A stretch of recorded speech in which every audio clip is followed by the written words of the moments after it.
Okay, the only thing I hate about these videos is that I can't like watch videos while I'm doing it. I usually have something in the background while I'm working. But anyway, so this is a special video for this semester. I'd rather you guys do like all the work on your own and like try to figure it out because you learn better than that way. But I want to make sure you also get feedback before a week from the day that I'm making this video. So I need to mark you. I'll put something in the title to remind me that I definitely need to remake this video because it's going to be basically the solution. So again, I probably, especially since I pushed the due date back to the 4th, and it is the 5th, by the way, 9 a.m. on the 5th through 11:59 p.m. on the 8th. So you have that 4-day kind of weekend to take the midterm exam. So I want to make sure you have some feedback on this because there's stuff on the midterm about this material. So I want to make this video and put it up, I guess, today. And if you're listening, I encourage you. I know I can't enforce this. I don't know how many people are going to do it, but I recommend that you try to solve these on your own. And then if you get stuck, maybe come look at the video. That way, between the two of those things, you can learn pretty well, I think. But as long as you do it that way. But you're responsible for this material on the midterm, so make sure you know it. I mean, it's going to be open book, but it's going to be timed as well. At least the first part, there's 2 parts. There's like a regular bright space part with multiple choice and some other, various different like short. There's one where you have to type a select into bright space quiz. And then there's a second part that you just kind of do on your own, kind of like an assignment, but you'll have to turn it in before. Let me check on that actually. All right, so yeah, there's an applied part. So this used to be in class, hands-on. It was 90 minutes long, so you could use all the labs you did and everything before, but you had to be able to like get everything out in 90 minutes. That part's kind of gone. I don't know how I would govern that. I guess there might be some kind of mechanism in Brightspace where it would open up, but I think it's too much trouble. It's more trouble than it's worth. So I think I thought about just cutting this out, but it's valuable. I think the things that you do in it. So instead, this is what it's going to be. So you have the period. So I recommend taking the multiple choice part first, the bright space quiz part first. That's like part 1. Then this is part 2 of your midterm exam.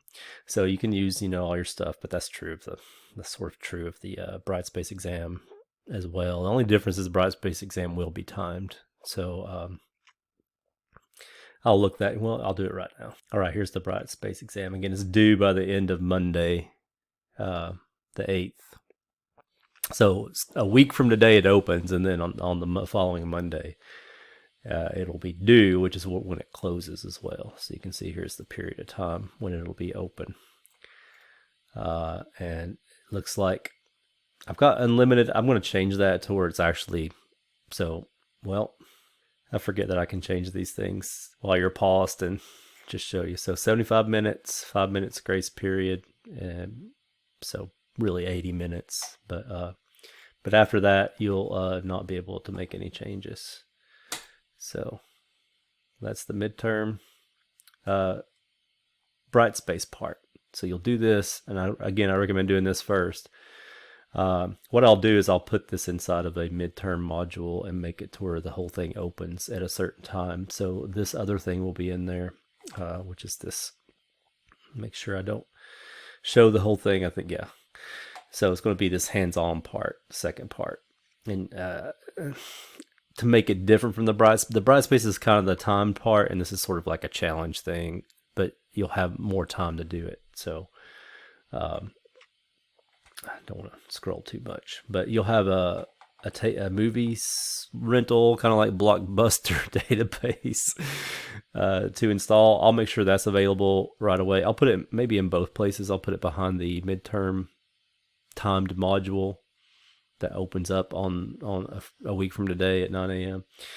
And but I'll also put it out where you can go ahead and download it and install it. So like in 2 places.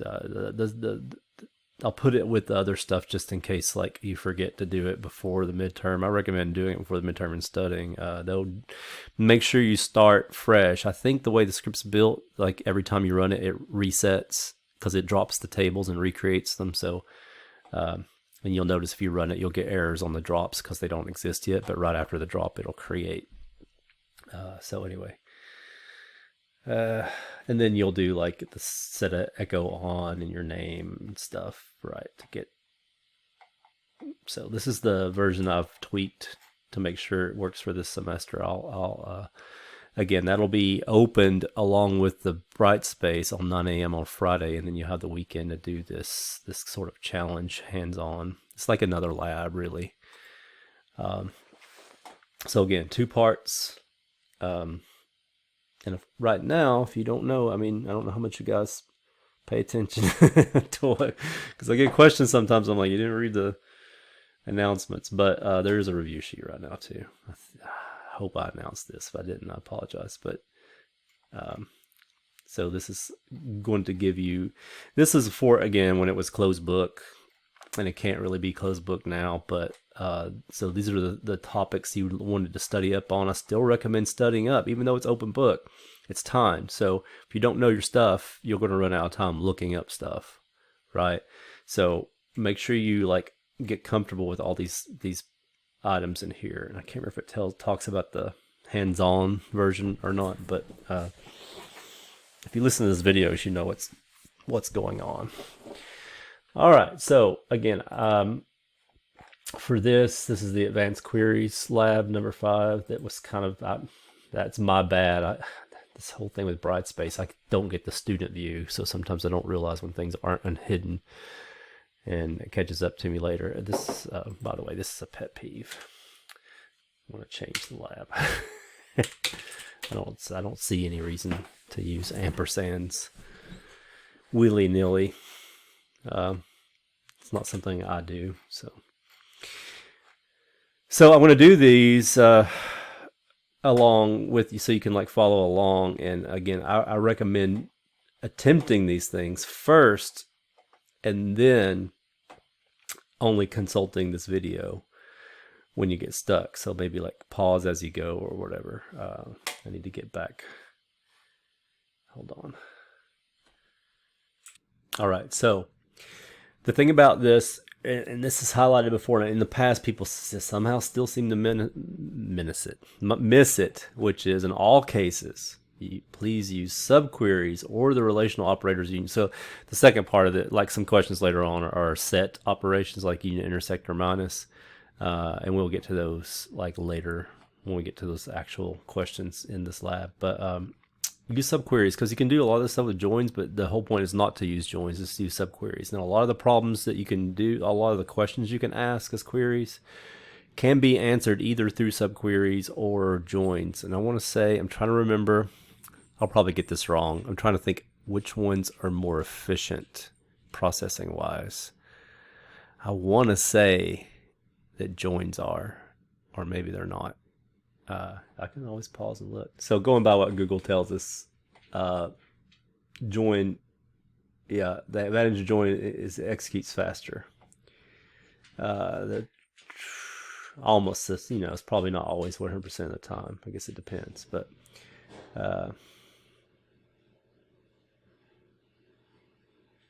I'm trying to think about what the advantage. Sometimes a subquery, I guess, maybe logically makes more sense. Like once you learn recursion is actually fairly expensive compared to iteration loops.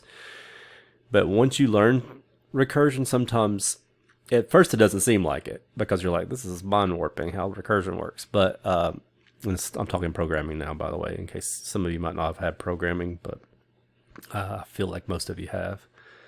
But recursion, once you understand it, actually makes some problems a lot easier for your brain to wrap around, right? So that's the advantage of recursion. So like doing recursion with factorial is actually slower processing wise than doing it with loops. Iteration's much faster, but I mean, that's a very simple example of recursion factorial, but I think you guys know what I mean. Advantage of subqueries to find isolated parts. So yeah, that's true actually. If you have a really complex query, you can do like one little part at a time and build on it.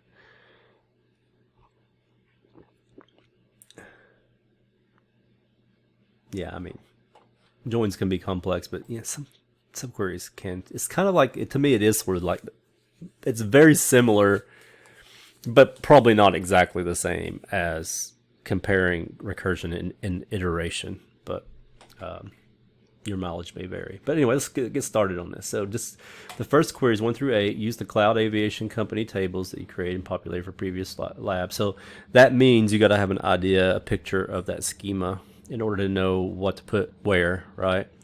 Display the full name, for example, Tom R. Brown, of each aviation customer who has chartered a plane from us. So again, this is not a join. You need to do this in a subquery way. So I recommend doing this. Again, it's my new, basically. It's my new, my like. Again,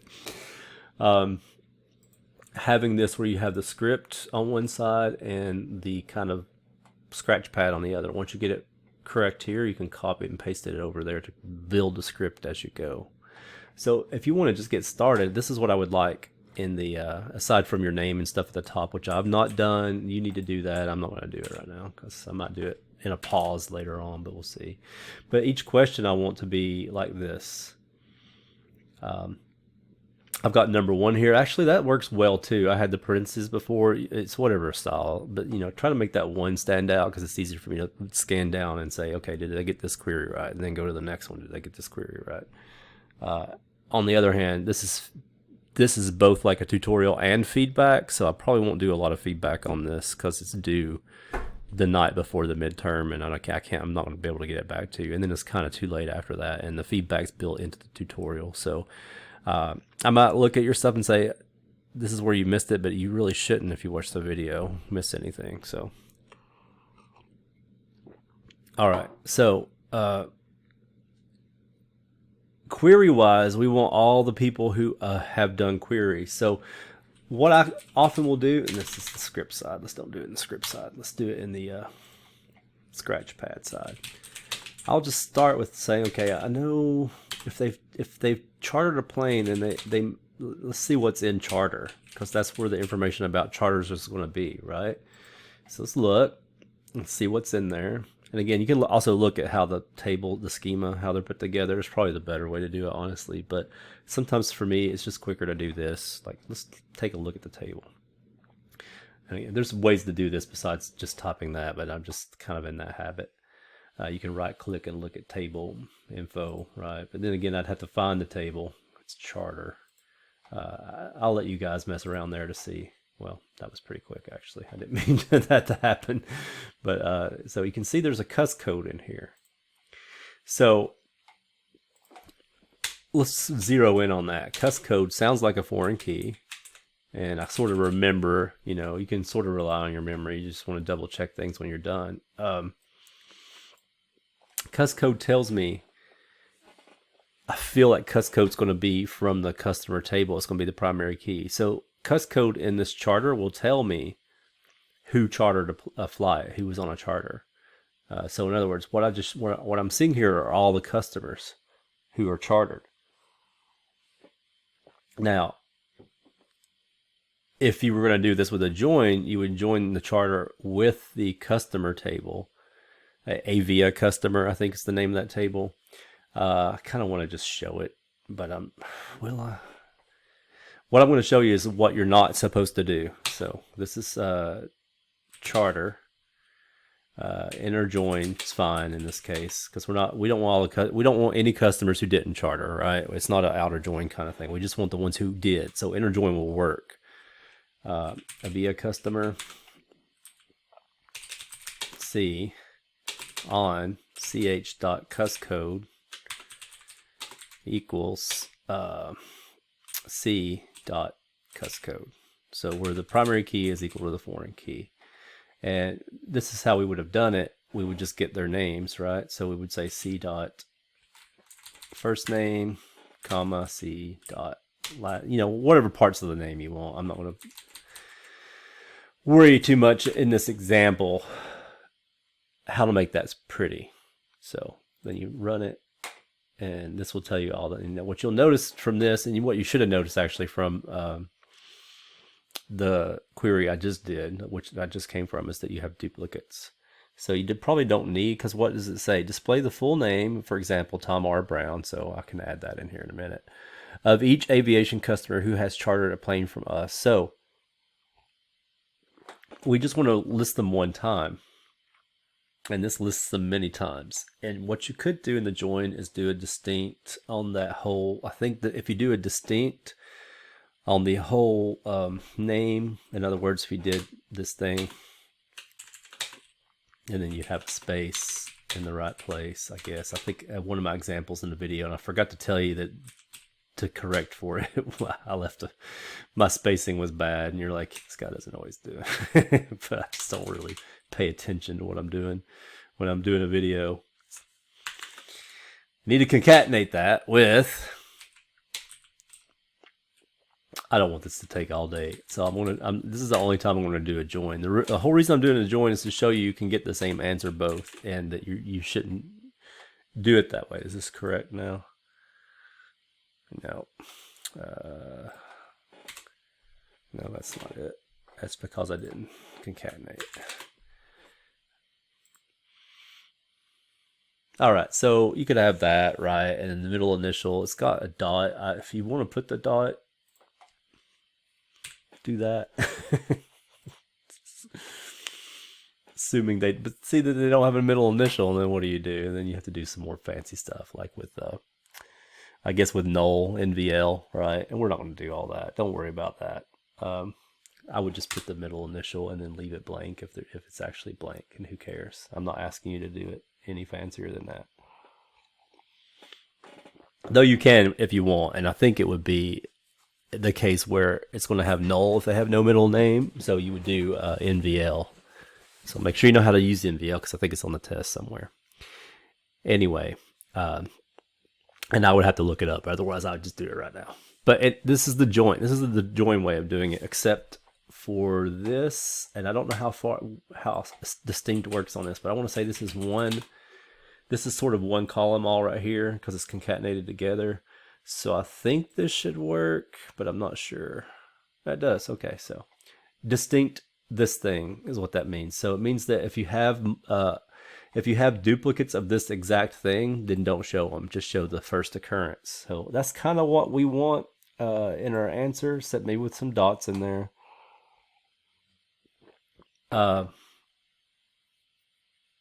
But we want to do this as a subquery instead. So let's get rid of all this. And let's go back to that original query.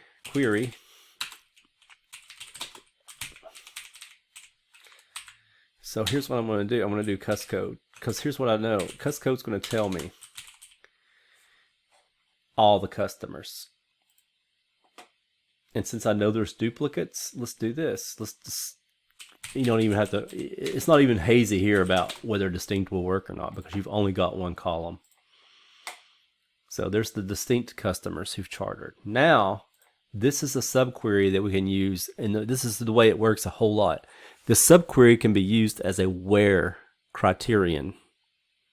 So notice that it's one table, kind of. It's a one column table. Are the results. So it's kind of a list. It's just a list of values. So this is a case where you can use in. So and we know that the name information is inside, and I want to say this right now before we go any further too. You want to do it this way. You want to build like a core query and then like expand out from that. So kind of build the query for the where part first, and then put a query around that. So I'm going to pause here real quick. God, this is hideous. But I decided I wanted to show this, and I had to sit for a second and figure it out. I don't know. You could probably see that. Well, you actually don't see the time in my screen here, but it took me about, 5 minutes.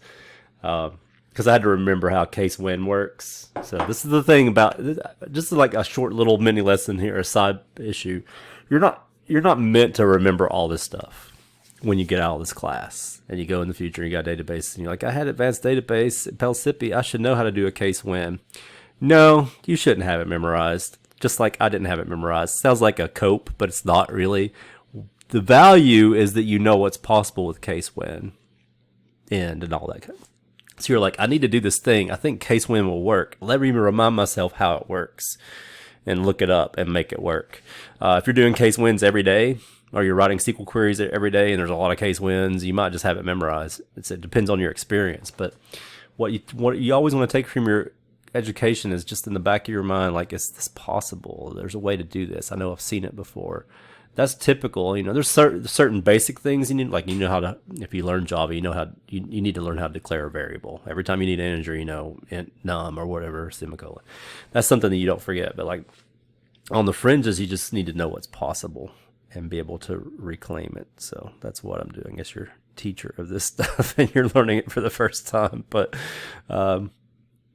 there's not a whole lot of difference between us sometimes in this.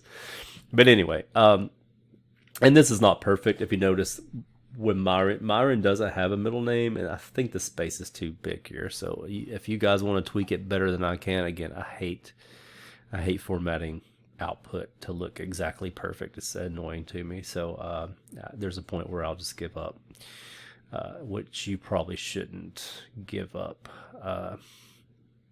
Let's see, you got a dot, and then a space is already here. You could do the dot space here maybe, and then just concatenate. Would that do it? I'm not the best at this, so let's see. Oh, okay. Is there a space there, though? I mean, this looks right, but this doesn't look right, but that might just be the spacing of these columns. Anyway, you get the idea. But let me put this on the back burner, and let me copy this so I have it somewhere else. Hold on. Actually, let me put this in my answer because I've done all this before, so I'm kind of cheating a little bit, but I want to refine my answer to have this as the like golden answer, I guess, more or less. Let me put this back, and I'll show you like what I would have also accepted this as the answer. Basically this, and this is a lot easier to come up with. But you have case when, I think, later in this. Actually, let me glance real quick. You do need to know case when for a couple questions on the exam, maybe. I don't see case when here though. Did we do case when already? Oh no, it's later on in this lesson actually. So yeah, we'll see it again before the end of this lab. But so that was kind of a preview of it. Anyway, this would have been acceptable as well. Those nulls are kind of ugly in the output. Let's see what it looks like. And the scripting is probably a little better, but you get the idea. You could add aliases if you wanted first name, middle initial, last name for each of these things. But here's the important thing. See how the query works. So this is what I'm kind of ignoring. So what you have is a query within a query, obviously. So this query right here will output a list of cuss codes, and we made them distinct because we don't need them more than once. And here's the thing. Let's see. You might not even need to make them distinct, technically speaking, because the end would cover that, I think. Yeah. The end just means that you have to match something in this output. If you match it more than once, that's sufficient as well. So you should get the same results, whether you put the distinct or not. Just to my mind, you don't really. My mind automatically says just show each one once, right? But the end will cover that. So you get again. Let's do this. Just highlight this part and run it. And that shows you, these are all the results. In other words, these are all the customers who have chartered flights. Their first names are not in the charter table because that would be a violation of what? First normal form? Second? It's first, second, third. I'd say third normal form because you don't, yeah, it would be third normal form because you don't want you don't want to have a key in the table that also refers to something that's not dependent on the primary key, right? It would be transitive dependency, and you don't want that. So yeah. In other words, these tables are sort of properly constructed, so you're not going to be able to find the customer's name in the charter table because it has nothing to do with the customer per se, the literal meaning of per se, P, it's in and of itself. We just need to know which customers charter flights, and we can know that from the foreign key. We don't need everything about the customer. If we need the name and stuff of the customer, we go to the customer table, which is what we do here in the outer query. So we retrieve the name of the customer in the outer query. We just need to make sure that we're only including these things if they appear in the subquery. So the subquery tells you all the customers who have charter flights. And if the cus code from this table is in these results, somewhere in these results at least once, then it will print out the name from the Avia customer for these guys who chartered flights. And what that means is, if you take all this out, the subquery, what you should see are all the customers, which will be more customers than what we had in our results. And there's a few more. I don't know which ones are not here, but you can see there are a few more customers then. So in other words, there have been customers who have not chartered flights. The subquery gives us the information about only the people who have charter flights. And I've got something wrong highlighted here. Okay. So fewer, right? Let's see exactly. I haven't figured out which ones they are yet because my brain won't do it, but maybe you guys watching have. So there's 7 results here and there are 10 here. So 3 people haven't chartered flights that are still considered customers for some reason. So if you want to be fancy, I do recommend being fancy in this one and maybe tweaking it to be even better than mine if you want. Let me know if you came. I think this is actually good enough. I think this is actually just about perfect for my taste anyway. Do the script version of it. Oh no, that doesn't look good now. Because now this could I do this as first? I'm going first, so I don't. Well, can you do first in quotes? First name. I think it has to be double quotes, right? This is where I ruin things by adding things. Like, it was perfectly fine before I started messing with it, and now I want to edit this video because I'll mess something up. Middle, initial, and then the last thing is the last name. And I would kind of break this up normally over lines so it's easier to read. Let's do each part of the name. Middle initial, and now it doesn't like it for some reason. See, this is where I mess up. As middle initial, as last name. Oh, it's because I put a comma in here. That's not needed. Or is it comma?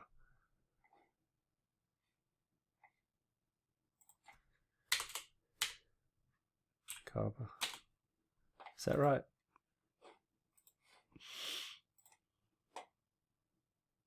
No, that's not what I want. Hold on, let me fix it. Okay, I've come up with a solution. So part of my problem was I was mixing commas and concatenation. And if you can scroll back, you can look at it. So this is just one long column, right? If you concatenate it all together, you're taking all the subparts from the columns in the table and creating one answer, one column in the result, which is the name.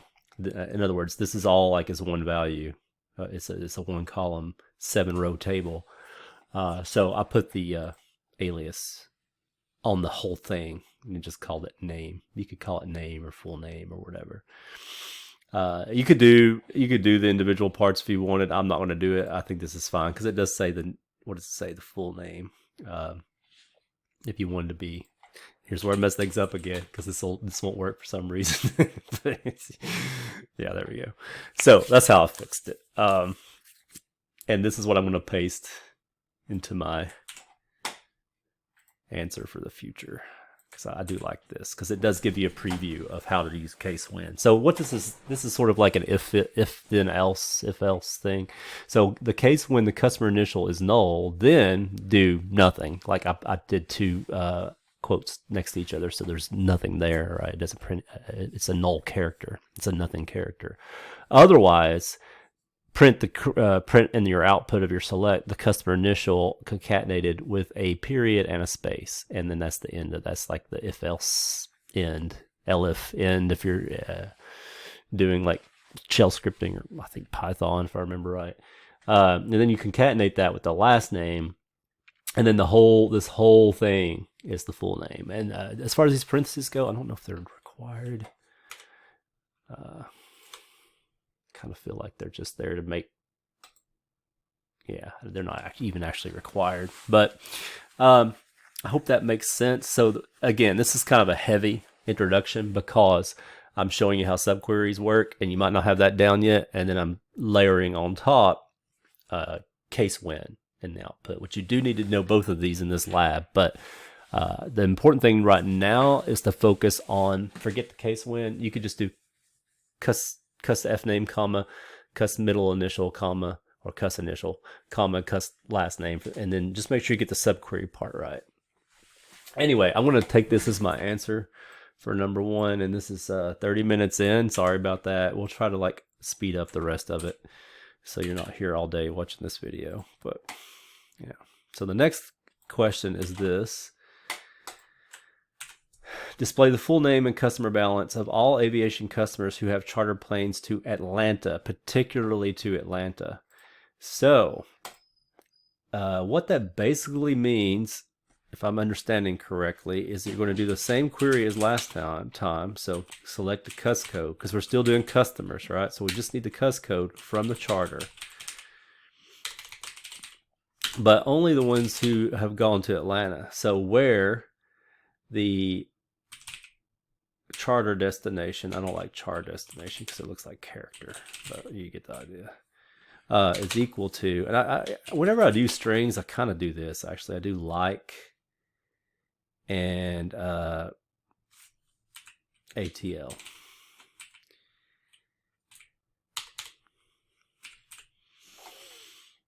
I've actually got equal in my answer from before, but this should work too. I forget why I decide I want that for strings. It's sort of appropriate for strings. This should work too, though. Just make sure you use like when you do have substitute with the percent signs, right? When you need to do a pattern. But if you're not doing a pattern, you can use equal, because it means equals that entire string as is. All right, so that gives you, right? That gives you all the customers who go to Atlanta. And then all you're left to do is to create the outer query, which gives the same stuff as before, I think. So display the full name and customer balance. Okay, so what you can do is copy what you did before with the case and everything. You know what? I'm not going to do it with the case this time. I'm just going to show you. Ideally, you would, because you've already done that solution, you would just carry over the full name from before with the case when to make the middle initial look better. I'm not going to worry about it in this one just because I want to focus on the subquery. This is the only reason I'm doing this, is that I want to focus on the subquery logic for this one. We want to zero in on subqueries and make sure we know how they work. So the outer query is where I get the customer information. So I need to get this from the customer. You could also like maybe type these in 2 different queries and make sure both work and then put them together or something. That's another strategy maybe. I don't know. There's somebody in the cul-de-sac. So annoying. And then, but we also need the balance. So that was thrown in this time. So it's going to be c.cusBalance. And you don't get good stuff to pop up here because you haven't got like a legitimate query yet. So it's one of the frustrating things about these more complex queries, is that you don't get like the help that you need sometimes. Anyway, where this is the same as before, where the cus code is in that subquery. And this has to go on the inside. So when you run this, you should get just the names of the people who went to Atlanta. Let me make sure I get the same for my answer. So my answer looked like this. It's very similar, but yeah, it looks the same. So how would you check this? I mean, first of all, I would put this over in the answer. Like, it looks like it's right. So let's go ahead and save it. And you have to get to where you're confident about what your query. You need to check and double check that that it's the right query. But for these little ones, especially when you're first learning, what you could do is just start sort of checking. You could also check with a join. I'm not going to do that because I don't want to waste too much time. But I want to select, I want to do the inner query again. And I've got distinct here. I don't know why I did that. Again, I don't really need to. If you're using in, you don't need distinct. So in just means it matches any one of these things. Then it's kind of like it equals over more than one thing, right? If anything in the set, this set matches. Then so it's 16, 17, and 11. So what I'm going to do now is select star from via customer 16, 17, 11. And look at where, and see who 16, 17, and 11 are. So 16, 17, and 11 looks like the same people.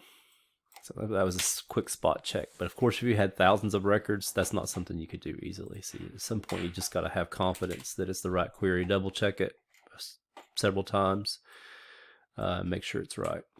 All right, so the next question is display the full names. For example, Mr. Tom R. Davis, and so it doesn't have a dot there, and hire dates, for example, March 21st, 2000, of all aviation employees who have earned ratings that have also been earned by employee 106. So I want to say I already got the feeling. So like look at these questions, like building the query.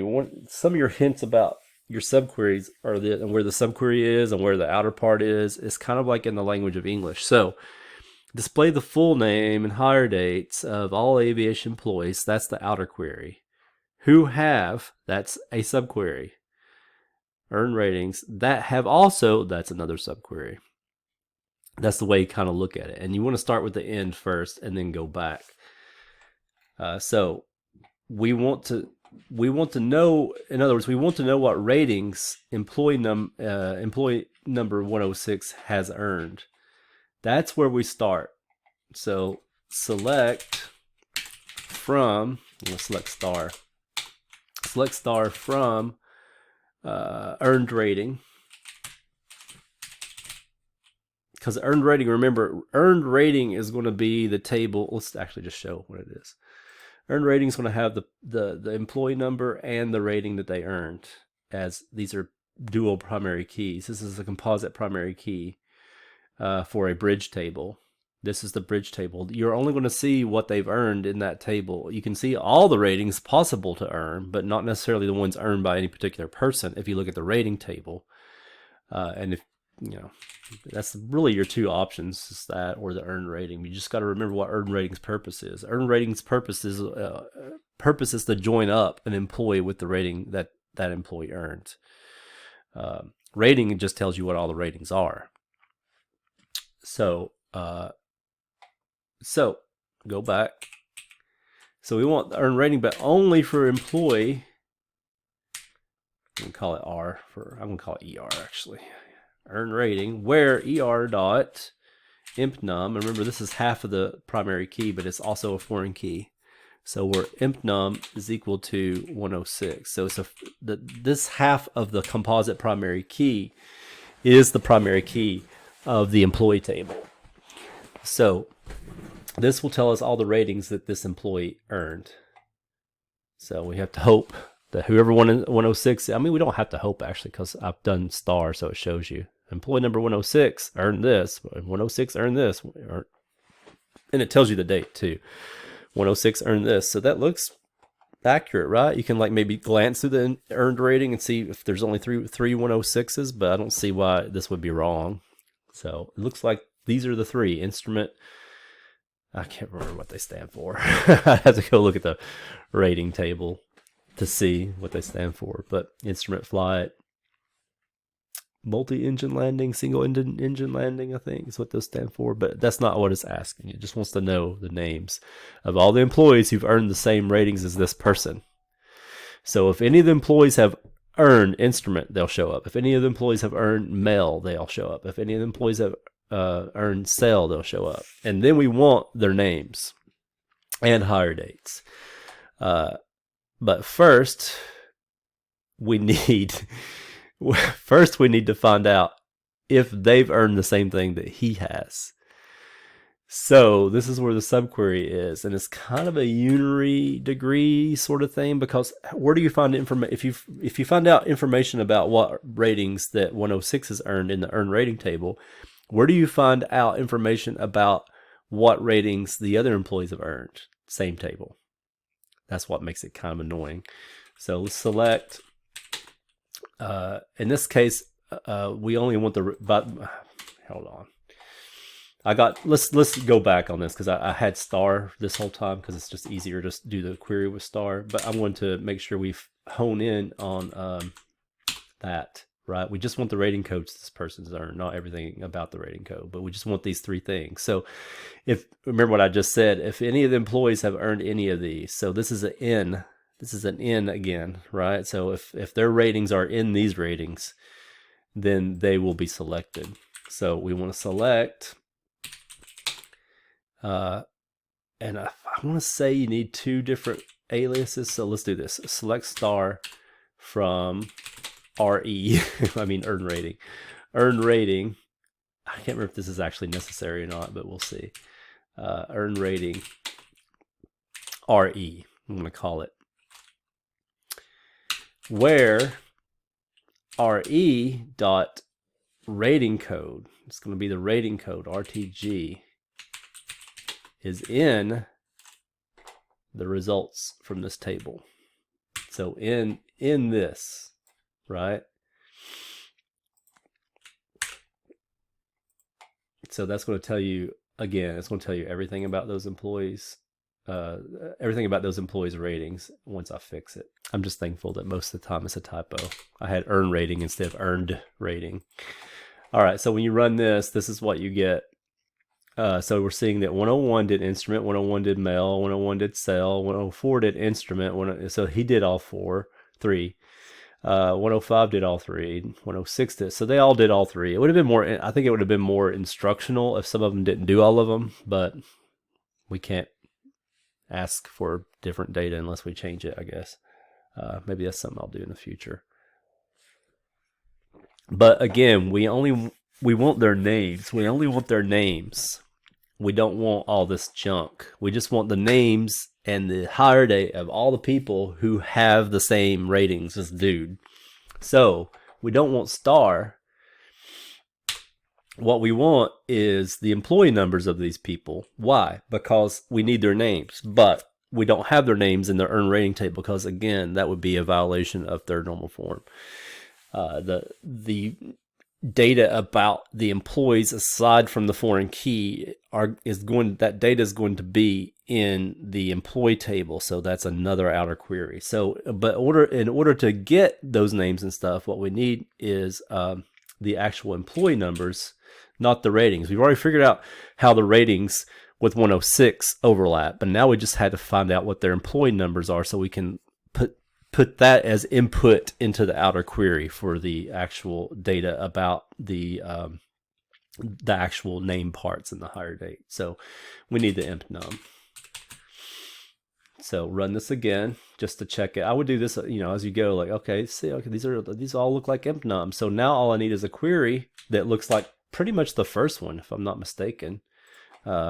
Nest them properly. You might even do this first, and that might get you started, and then you can do, actually, just to make sure your query is going to work and you can get some help with writing it, I would do something like this maybe, if this works. I think it will, where we know it's going to be the imp num.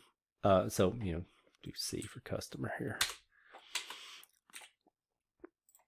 Or C dot, no, C dot. Cus code in. I'm doing the wrong thing. Sorry. I knew something didn't feel right there. We're not doing customers, we're doing employees. So Avia employee. So that's going to be like E, where E dot empnum in. So that gives you everything, and then you can like always pare that down to just the things you need in the end. So only things we need are the title. So E dot emp title, comma. If you are going to make it look pretty like that case when stuff that we did before, I still recommend always starting with this.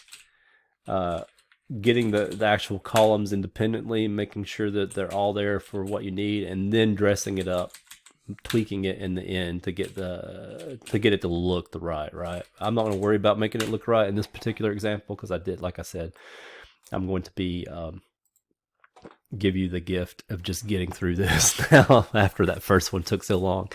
So we're just going to kind of knock these out. It's up to you. If you want to make them look pretty, you can make them look pretty. I'm not going to make them look pretty. But as you can see, this is the structure of it. And you might want to do that. This is kind of a convention, is to indent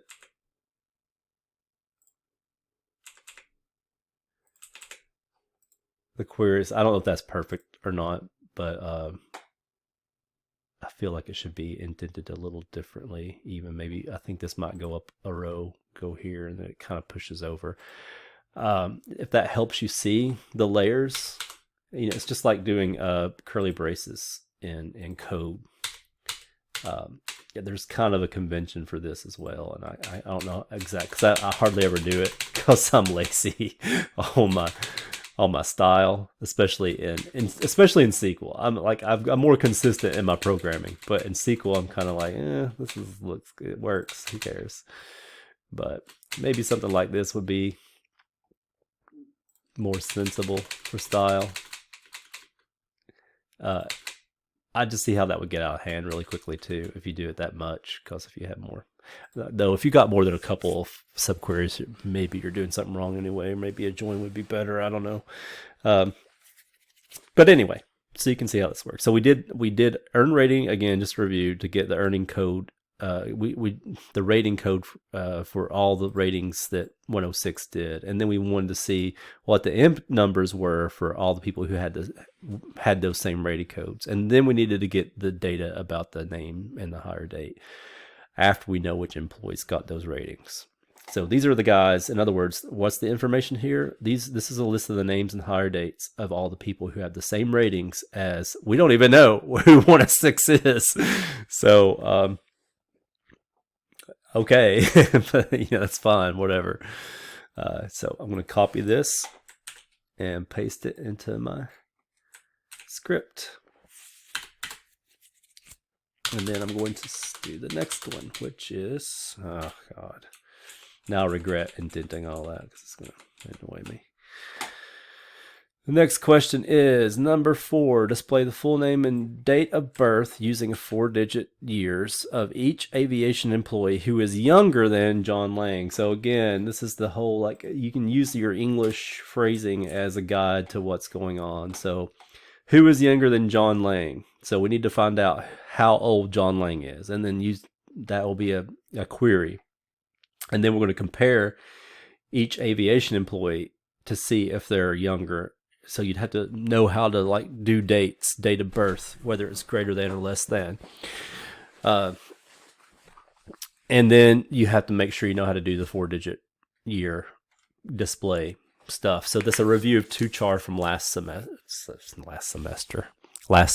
lab. I hope that when I lean into the mic, it doesn't hurt your ears. I do that sometimes for emphasis, and I forget that maybe it might cause people anguish. Let's just look ahead real quick because I feel like they're 14, so we're only number 4, and we're 50 minutes in. But if you're not going to do it on your own, this is the price you pay. You have to hear the lecture because I want you to get the most out of this you can. If you are just like frankly copping out and just following, coming to the video first. All right, so we're on number 4. Okay, so do the innermost query first, which is getting the birth date. You could just do it this way. Select star from Avia employee. Sometimes, by the way, these I keep putting the, because it's kind of a habit, alias. I know in my answer I don't have the alias on this one. It's not strictly necessary. I want to leave it out just as a demonstration of that. So you might start here just to make sure you can see. I do this often. I'm like, just want to make sure I get the date of birth right. So like, okay, there's all the employees, and then let's just do the date of birth for the employee. And this is where you might want the alias, because it kind of helps you get the column name right, but whatever.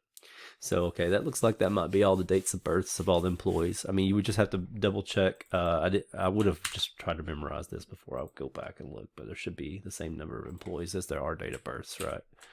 So there are 11 employees, 11 dates of birth. Don't highlight things by accident, because it tries to run just that part.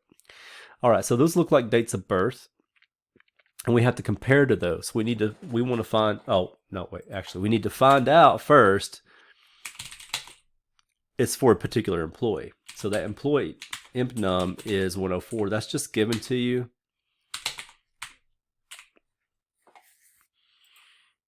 Display the full name and phone number of each aviation customer who has, no, I'm on the wrong one. Display the full name and date of birth using 4-digit years of each aviation employee who is younger than John Lang. Oh, so you have to find out who John Lang is first. Actually, I just looked at, I'm trying to remember when we did this before. We just like allow people to look up 104, but if you wanted to make that a subquery, you would have to do this. So this is aviation employee. So select imp num from aviation employee where, oh Lord. Okay, hold on. This is going to be one of those ones that takes a while if I do it this way. And I didn't do it this way already, so I have to figure out how to do it. So it's John Lang. Where's the last name? Lang. Okay, John Lang. So again, I think it's actually kind of valid to look up 104 in this case, but instead, if you wanted to do it strictly speaking, like matching, the name. Here's the thing: how do you know you don't have more than one John Lang? I don't know, but if you wanted to do it that way, you would say select imp num from Avia employee where, and I would just use and here instead of trying to do some weird concatenation or something. I don't even know if it works in a non-select area. So I would do where imp f name equals what's this name, John, and imp l name equals Lang. So I think in the class I actually kind of hand wave when somebody asks. I'm like, no, you can just use 104 and look it up, eyeball it instead of using a query. But technically speaking, if you go by the question, it just says John Lang, and you have to think about this. Like, imagine John Lang's buried in the middle of like thousands of records. Like, it's just easier to write a query then. I'm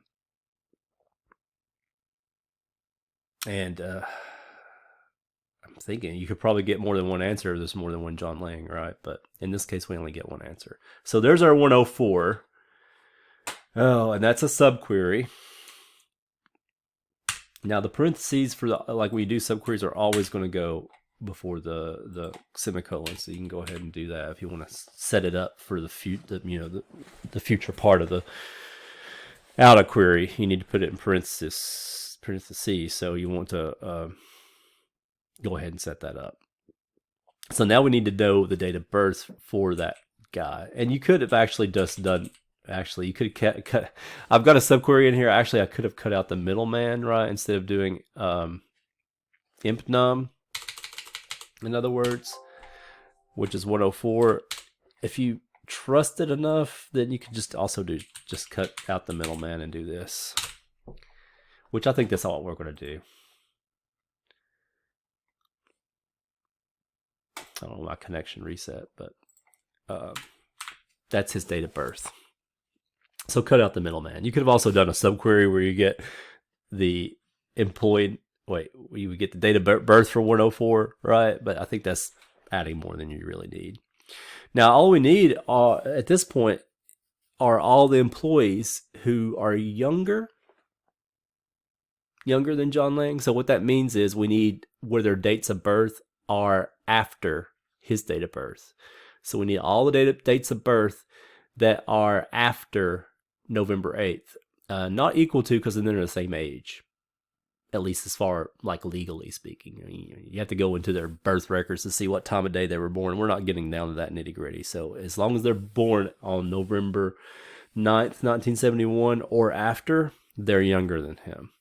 So the nice thing about dates in these comparisons, I think you might have had some before in previous labs, but if you haven't, you just use greater than or equal than. So greater than means later than in date terms. Less than means earlier than in date terms. So we just want select star from a via employee where, let's put the where on the next line, where, damn it, swear to God, where imp dob is greater than. Now we just need to narrow it down to make it look pretty. So this is all the facts about these people, but what we want, and I'm just going to copy and paste this because I'm getting lazy. You just have to remember how to do toChar for dates in a certain format. So you got to put 4 Y's here, 2 D's for the 2 numbers, and what does F mean? F means get rid of the weird spacing, I think. We can check on that. But let's run this and see if it looks right. So looks fine to me. Right. So let's see if you take the FM out. Yeah, it takes the weird spacing out. So don't even ask me why this is a thing. I don't know. I hate formatting output. It's so annoying. You could probably make this look even prettier. I'm not going to worry about it. But the cool thing about this, how is this one different? You could have had 2 or 3 subqueries. Maybe. Somehow it's a little bit different, and you're matching a name, which is weird. But you're adding in the toChar for the date. That kind of mixes things up. But in a way, it was kind of easier than like the last 1 or 2 even. So anyway, that's that one. Paste it in. And do the next one. So this is one where it does give you straight up data that you need, which is display the full name and phone number of each aviation customer who has chartered as many or more planes than aviation customer number 10011. So again, you kind of start here and go back, subquery to outer query. It's sort of backwards in English. But what's different about this one? Has chartered as many or more planes than aviation customer number, blah, blah, blah. So I think I might have done this wrong. It depends on your interpretation. What is number many or more planes? Does that mean has had? Okay, so you could charter 10 flights and all 10 flights are the same plane, right? That unique identifier for each plane in that exact same physical plane, right? Or do they mean just charter more flights? So that's a question, right? I don't know which one it is. I'm gonna go. Let's see if we can do planes, because I've got an answer here, but I'm gonna sort of ignore it and see if we can just do individual planes. If it's this might make it harder to figure out though, so I might regret this. But let's select star from charter first and see what we've got in charter. Just remind ourselves again. I hardly ever actually look at the schema. I just kind of know the names of the tables involved, and then I just do select star and see what's in it, and then I go from there. But so AC number, that's the That's the plane number, if I remember correctly. What is it called? Aircraft? This is where you might need to look at the schema, but I think aircraft's the table. Yeah, so the AC number, that's the aircraft number. So I'm going to go with that. It's already in Charter, which makes me feel a little better. The query won't be that hard if it's already in Charter, if the AC is already here. We don't need to know the plane's name or model or whatever. We just need to know that it's a different plane, and we can see that from here. So, I swear to God, AC number. So, and here's what you'll see. This is all the charters total. These are all the different flights of charters. So you can see some of these planes have been chartered more than once, right? That one and that one.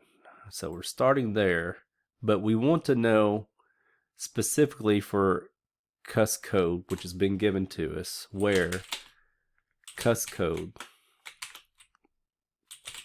is equal to this number.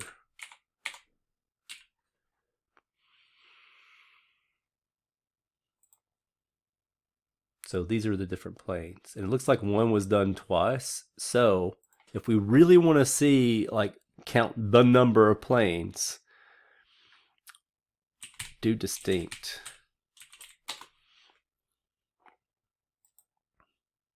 So that's 3 distinct planes. And then let's see if this works, because I don't know if this works. Because in my I'll tell you what I did. I actually just did the flights. So I have count star, which is a typical kind of like go-to. You're counting the flights, you're counting the different charters.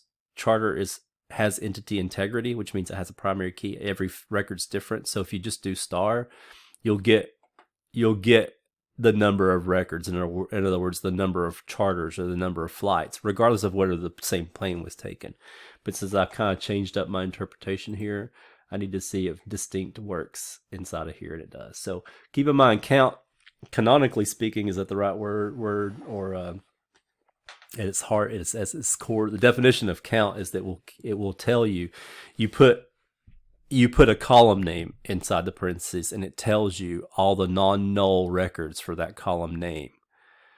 That's what it's counting. So you could just count the AC numbers. And if you count the AC numbers but not distinct, then you get too many planes, right? There are 4 flights this guy took. So that wouldn't give you anything different from star, which is how many charters happened, right? How many flights, how many charters, kind of sort of synonymous. But if we want distinct planes this guy's taken, you would do this, but don't highlight it when you click play. So he only took 3 planes over all this time. So you always discover a little something different when you do the same assignment over again. So I like that interpretation because that's more interesting. So, and I also learned that you can put distinct in there. I think I've done it before at some point, but I forgot where there was something you could do. All right, so, but this is an aggregate, so this is going to change how things work. So aggregate, this is the thing that we're adding to this subquery, how to handle aggregates in subqueries. So we've got a count. It's just one thing, right? But what else do we need? To display the full name and phone number of each aviation customer who has chartered as many or more planes. So this is sort of like the earn rating thing, I think, where it's a query. You're querying the same thing twice. So I'm going to have 2 counts, kind of. I need to get the count that he has of different planes, and then I need to get the count that they have of different planes. So that they're also going to be from charter. But if I'm getting their count, let me finish this one out. From charter.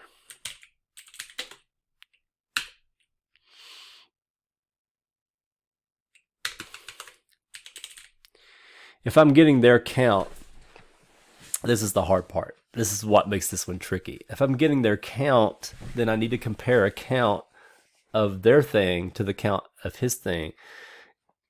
And it's an aggregate. And I need to do it by CUS code. So this gets really complicated really fast. So let's do this. Let's save this. I'm going to put this on my clipboard, and I'm just going to go back to charter. So this is all the information, right? But I need the counts of the planes for each person. So I can't just count all the planes because if I count all the planes, that's for across all the customers, and I need to compare each customer to him. I hope this makes sense. So what I need is a breakdown of the number of planes each customer has taken. I mean, how many count of how many planes each customer has. So let's look at this. So if you want to see what the count of planes are grouped by customer, basically is what we've got. So cust code is in here, so that gives us, we can get the customer name and stuff from the customer table later, but we just got to make sure we get the cust code. So let's select the cust code and the count of the distinct planes. I hope this still works. It still makes me nervous when I do it. So the distinct planes, distinct AC number. Where's the AC? AC number. From here, from charter, but we want to group this by the customer code.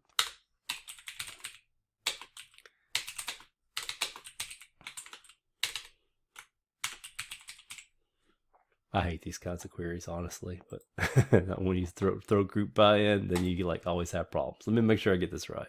All right, I was trying to do German, Nummer, except that's two M's, isn't it? But anyway, so AC number, it was a typo, right? AC number. So select the cust code and the count of the distinct plane amounts of planes from the charter grouped by cust code. So what we see here is that 10,016 took 3. And I already see a problem with this, actually, because it looks like nobody took more. It's greater than or equal to, though. So that's okay. That's okay. I think maybe the original query does mean flight, because it's chartered as many or more planes. So each instance of chartering a plane is comparing charter occurrences, I think, is what the question is asking, instead of how many different planes have you ridden on. I think that latter question is more interesting, so we're going to do it, and it does have an answer. But all right, so we can see we've got the customer information and how many planes they've taken. Now we have to join that up with the other query, which I've saved, right? I still have this. So how do we link these two? Well, here's the thing you got to realize. This is an aggregate function, and we need to do a criterion just like we did for a subquery before. We would always use where, but because it's aggregate, we have to do having. This is what you have to realize on this part. So having the count of the distinct, it has to be the same thing, right? This distinct AC number, having that greater than or equal to this. And we don't need this anymore. We just need the cust codes, because all we need are the cust codes so we can get their names and stuff. So this is going to be another subquery, in other words. And then we just need the cust code from that. So we need the cust codes of all the people who have met this thing where they've done more planes than the other dude, right? All right, so like again, if you run this just by itself, you can see, well, now I need the planes again, but there were a couple of 3s in there. Let's just make sure that it's right. I felt like there were more 3s, so this is just me checking things, since there's few enough return data here that I can sort of like eyeball it. Again, in real life, you might not do this. There's one person, 2 people, so that's right. So let's take this out again. We don't need it. And do the whole query. Make sure we get a couple things here. Now we just need to get the employee, the employee data from the employee table for those 2 customers. And again, it's only 2 right now. It could be like 7 later on, right? If more people take flights and stuff. But so that's in, and it's a subquery, so you got to group it. And that means this needs to be balanced down here. And then run it as a script, so it's a little prettier. And if you want to make this prettier, that's fine. This is basically the answer. And again, this is for planes. If you don't want to do planes and you want to do charters, you would just have to change. Basically, you would change the AC number. Hold on, I messed something up. It's a nightmare when you think you've lost everything, but damn it. You gotta watch where you're typing to. Control A, Control X, click, make sure this is in the right place, Control Victor. There we go. If you did want to do the other version I was talking about, then you would just change this to star, because this will count not the planes, but the actual trips. I guess is one way of saying it. And that will give you a slightly different answer, I think. Or will it give you the same? Why is it giving you the same? Because I know the people who took as more trips. Maybe not. Because maybe they had, let's see what it look. Actually, let's see what it gives you. From select cuss code, comma, count star. Maybe they had as many trips as him too, as well as many planes. So we'll see. That's what we want to look at, right? 4 and 4. Was it different names? I don't want to say it's different names. I don't know at this point. I don't care. Wait, but you check. He had 4, and they had 2 people had 4. So you get similar results. It's fine. Whichever way you want to do it. All right, the next question. Let's do it. We're getting there. So it's number 6. Might want to you can save this, I think, somehow. I'm just saying, and just in case something weird happens, you might want to back up this tab. Yeah, student.sql. You could call it lab5.sql.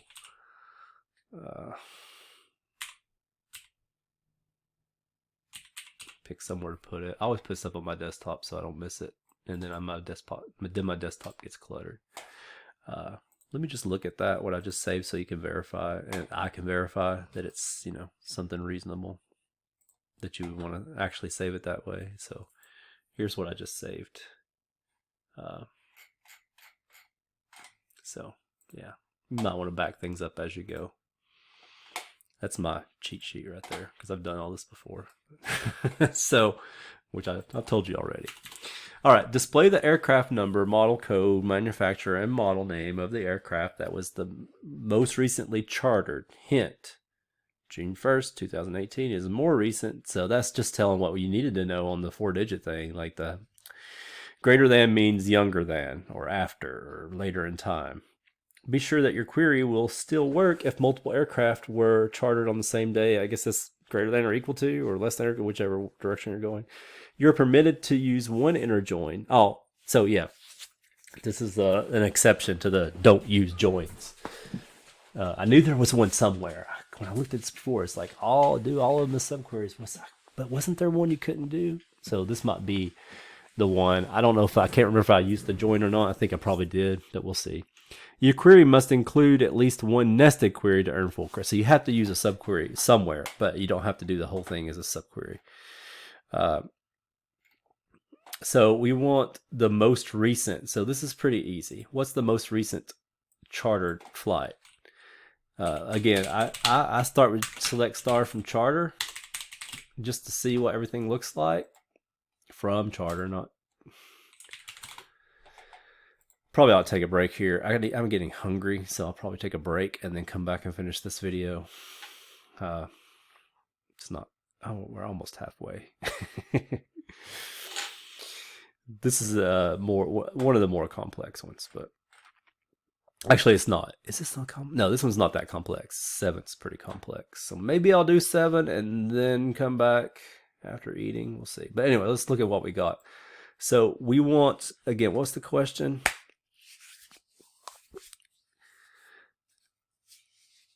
Okay, we want the actual information about the plane, kind of like what I did on the last question, for the most recently chartered plane. So which physical plane actually flew on a trip for the customer most recently. So here is the trick for this one. No, that's not it, actually. Or is it? Yeah, here it is. It's aggregate stuff again. So select what? Max charter date. Now the idea is there's going to be, well, there always will be, because even if there's 2 charters on the same day, which that might be something to figure out, like which plane's actually the latest. If you what is max? That's a good question, actually. Is it the time of day? Because it's not showing. This is just not running. That's all it is. Okay, there we go. So the max chart date is 10th of February. So that's the latest one. There could be 2 flights on that day, though. So like, which one do you pick? Which plane do you pick? That would come down to the time of day, I guess. I don't know how to figure that one out, actually. I don't think it's a thing that you have to worry about, though, because if you go back,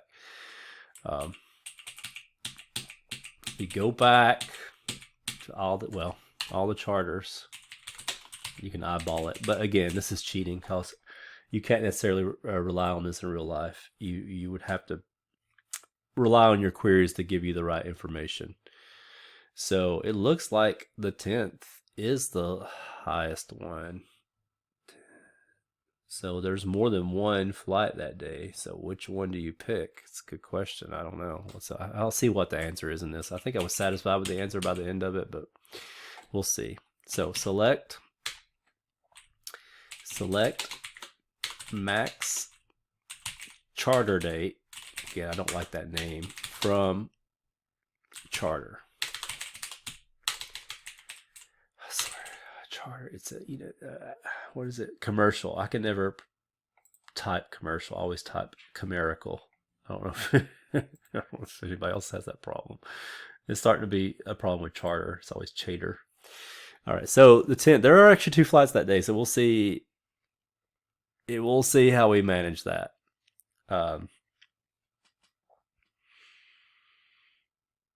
Maybe that same plane went up twice that day. That'll help us out. All right, so what's the rest of the question? Display. Okay, your query was display the aircraft number, model code, manufacturer model name of the aircraft that was most. So we want to actually know which plane that was that flew. So what's the issue here? The issue here is we need information from the aircraft table. We have to bring that in somehow, and that's where the join comes in, I think, because both of these other things come from the charter. So you can say select AC number from charter where char date is equal to this date, because we know at least one is equal to it.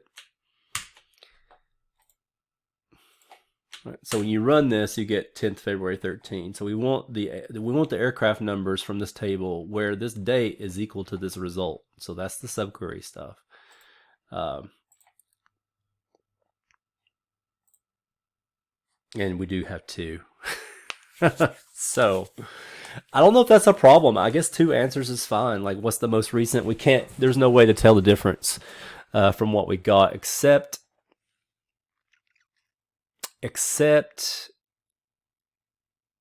maybe I'm not correct on that, because the char date is stored. There's a way to show the date for the time of day, probably. Let me pause on that. This is getting more complicated now. That date that we see might not be by default. If you look at the date stored in there, it's going to show you the month, day, and year. But I think we can draw out the time of day as well. So let me see if I can find that. All right, I couldn't find the fractional. I don't think it's stored, and it's because I did the date formats to get. Actually, I don't have to do to date here. That's left over from what I was trying, but I couldn't get a fractional part, so I don't know if they're stored in there or not. And it looks like there's two different planes. So we'll just include both of them, and that'll have to do. So we've got all the plane numbers that were the latest ones to fly. So on that last day, and again, I need to check to see. I want to check again. I don't know if you do look at the day. I don't see anything like that's finer granularity than just the day. So we're going to go with that. So all we need now are things from the aircraft table. So because we need the make, the model, and all that. So if you select star from, I think I call it aircraft from aircraft A.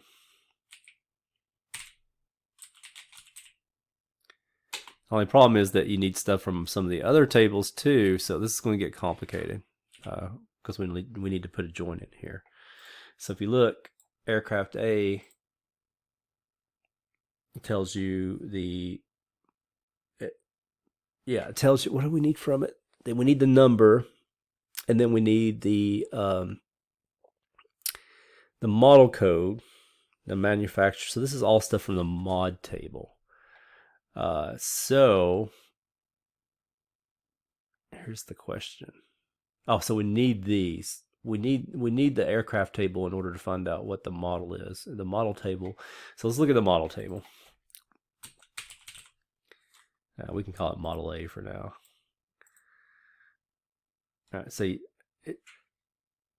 so you have the mod code. That's your foreign key, primary key relationship. So there's nothing about aircraft numbers here. So we have to do a join to get these two things together and then do the subquery. So in the end, you're going to have something like this. I'll just copy and paste this so I don't waste more time. And we'll just talk about what's going on here. So if you do just this part, let's see what we get. Nothing. Where? Oh, don't do that. Do this part. So this is telling you what each aircraft plane, so this is the individual plane, right? This is the AC number. It's telling you what model they are. So there's two model C90As, and there's two PA31 350s and one PA23 250, and it tells you like the other information about those planes. So this is the part from the aircraft table. This is the part from the model table where they've been joined. Then we just got to add this part, this when, this criterion, right, where it's in. And we use in. Why we use in? Because we got more than one result. So again, I might be missing something. This might be a big brain, I don't want to use that word, but you guys are adults. But if you're an adult, you don't use that word a lot. I don't know. It's a brain fart. Unless I have a brain fart on the time, the disk, because sometimes you'll notice in databases that you'll get like the result for the time or the date, and it's just the date. But if you format that time or date in a different way, you can see the seconds in the day. So technically, I want to say it's possible that the charter time is stored in with the time of day as well, and I just haven't seen it yet. But I tried a to date to squeeze that out with the minutes and seconds and stuff, and it didn't show me. It just had nothing there, so it just had the date. So I'm gonna say it's two planes. I might need to rewrite this question in the future to make it to where it's just one plane, maybe add data to it or something. But anyway, these are the two, these both, what the answer here is, these are the two most recently used planes in charters. That was on February 13th or whatever the day was, 10th. I can't remember what the day was, but these two were the latest planes to fly. That's the information you get from this query. So this is good enough. I'm going to paste this as my answer to number 6. But what you see is that we had to, I think if you try to do this as a subquery, it doesn't quite work. And I can't remember why. I'd have to like try to do it as a subquery again, but you resort to inner join there in the end. Aircraft, could you do it as a subquery? I almost want to say you could, because you would do the model number where the aircraft is in a model. You do the model numbers of all the aircraft, and you do the names of all those things where it's in, whatever. If you can figure it out, that's fine. I'm not going to do it right now because I don't want to waste any more time. So we're going to do the next one. More thinking, my brain's itching about like God, to make that work seems anyway. Display the aircraft number and the model code of all aircraft that have a higher average charter hours flown than that particular AC number there. So first, what we do is start, and if you do this like the way I do, you know we're doing subquery still. So you start with the innermost query, which is select star from charter again. And what we're going to get is a list of all the like charters and which planes they are. And we do know that that's all we're interested in. Which particular aircraft flown so many miles or whatever. Average flight time. What was it again? I have it charter hours. So let's look. Charter hours. Hours flown, hours wait. Just gonna say this is probably what we want is the hours flown, right? So let's do AC number average of char hours flown.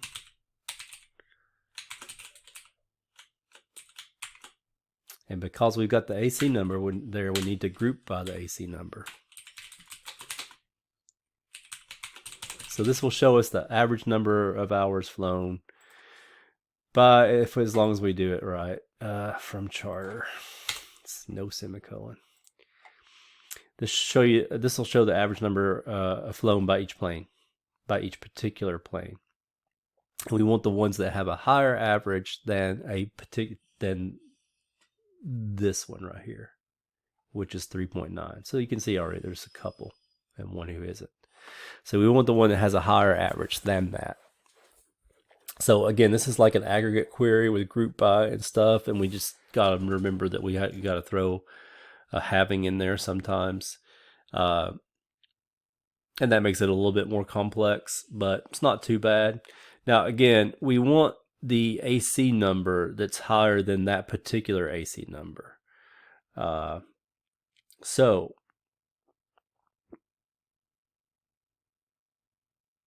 we need to, this is actually not the innermost query, this is the middle query. What we actually want, can kind of save that up here and then just do this one. We want to select the average char hours flown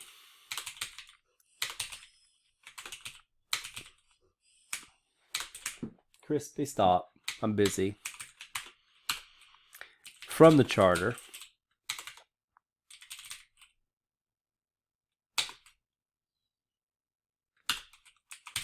where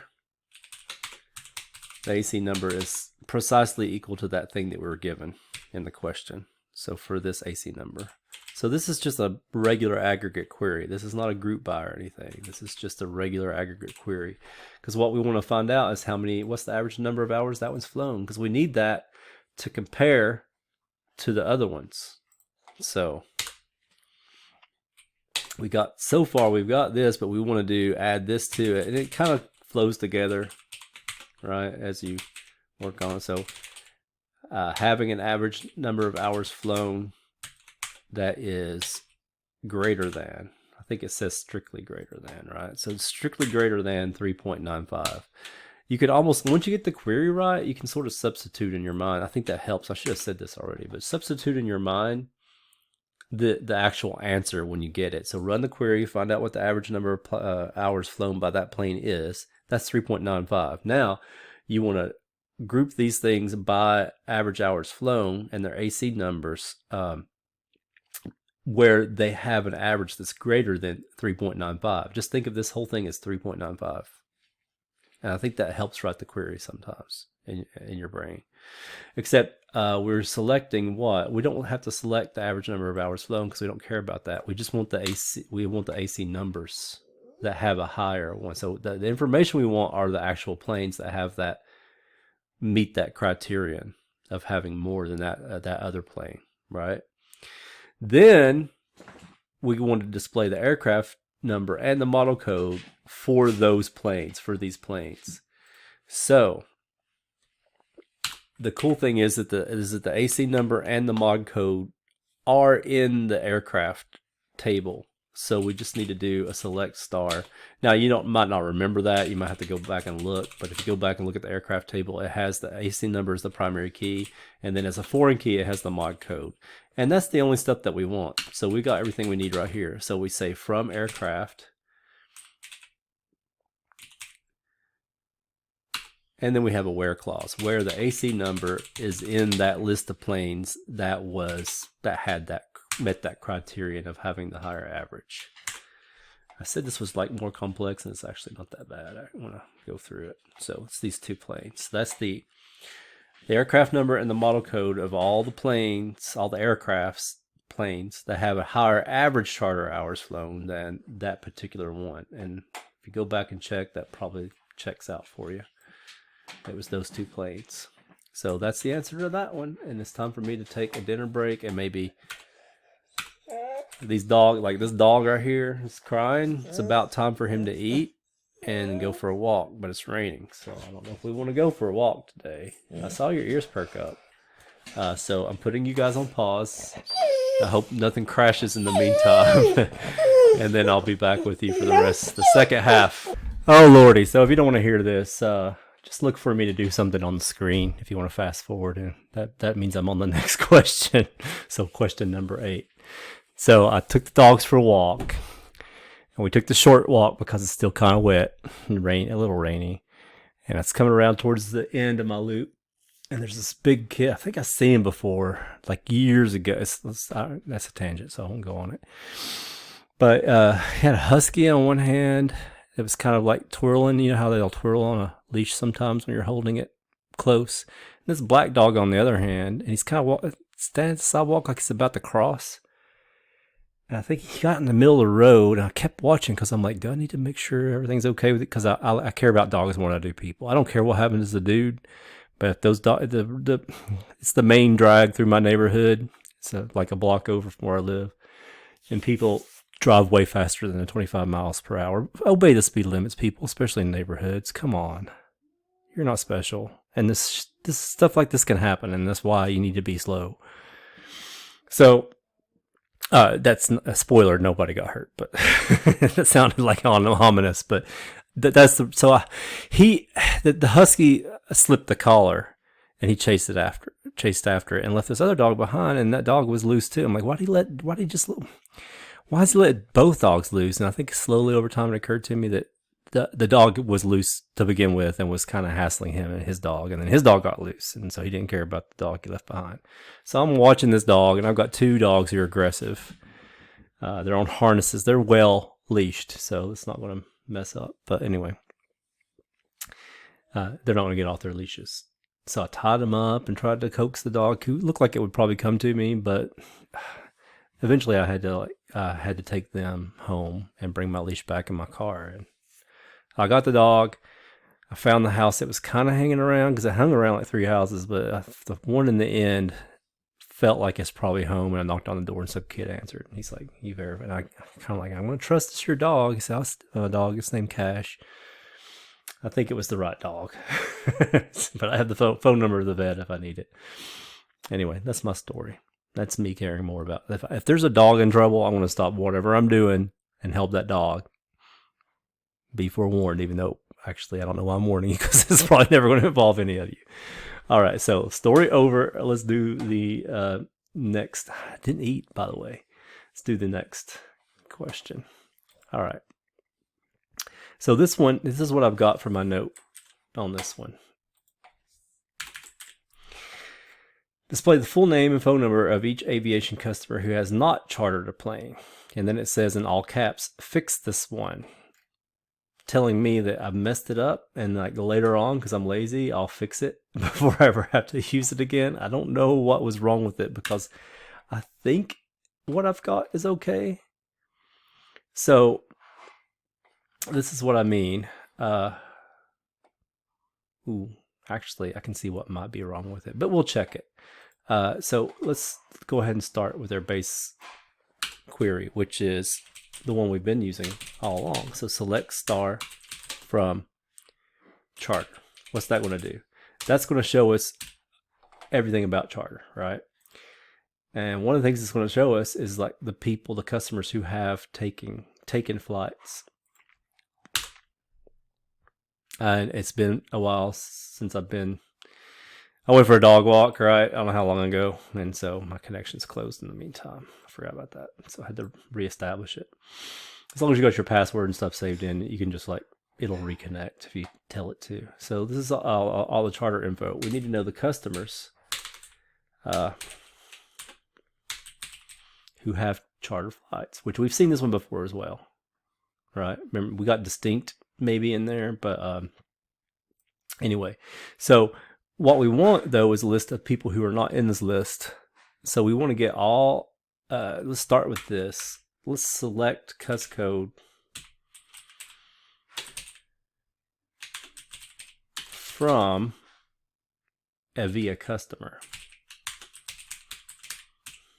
Right, let's do that one first, just to take a look at it. So that's going to be just the cuss codes of all the customers, which is the primary key. What we want are the primary keys that are not in this list. So let's see, this goes from 10 through 19. And just to make it a little easier, again, this is not strictly necessary, but it's not wrong either. Let's do distinct and then just count them up, see what appears. So the distinct ones is not all, what is it, 10, I think? I've already forgotten. There are 10 customers. So there should be 3 that don't appear in this list. So let's see if we can find out what they are. We've got 10, 11, 12. I don't see 13, so 13, 14, 15's not in here, 16, 17, and 18. So 13, 15, 18. That seems like those are the right answers, right? So if we get that answer, then it's right. So this is how I would do it.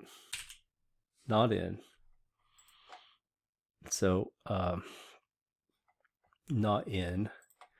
Not's just a Boolean that you add onto the in part, right? So if it's in, then it shows up, and then you just say not in.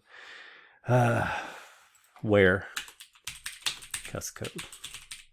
Not in. All right, so let's run this and see what we get. What was it? Already forgotten. 12, 13, and 18. Right, let's see. 13, wait, 12. It wasn't 12. Oh, Lordy. I think this is right. I don't know why I said what I said just now, but it was, oh wait, 13 isn't here. So it's not giving the right answer. So let me pause and fix this one. I was looking at the wrong one. All of the cuss codes are in the customer table, right? Duh. If you actually just look at that first query I wrote, then 13's not in here, 15's not in here, and 18's not in here. So it looks right to me. So this would be the answer. So it's just realizing that you can Boolean not the results of the in.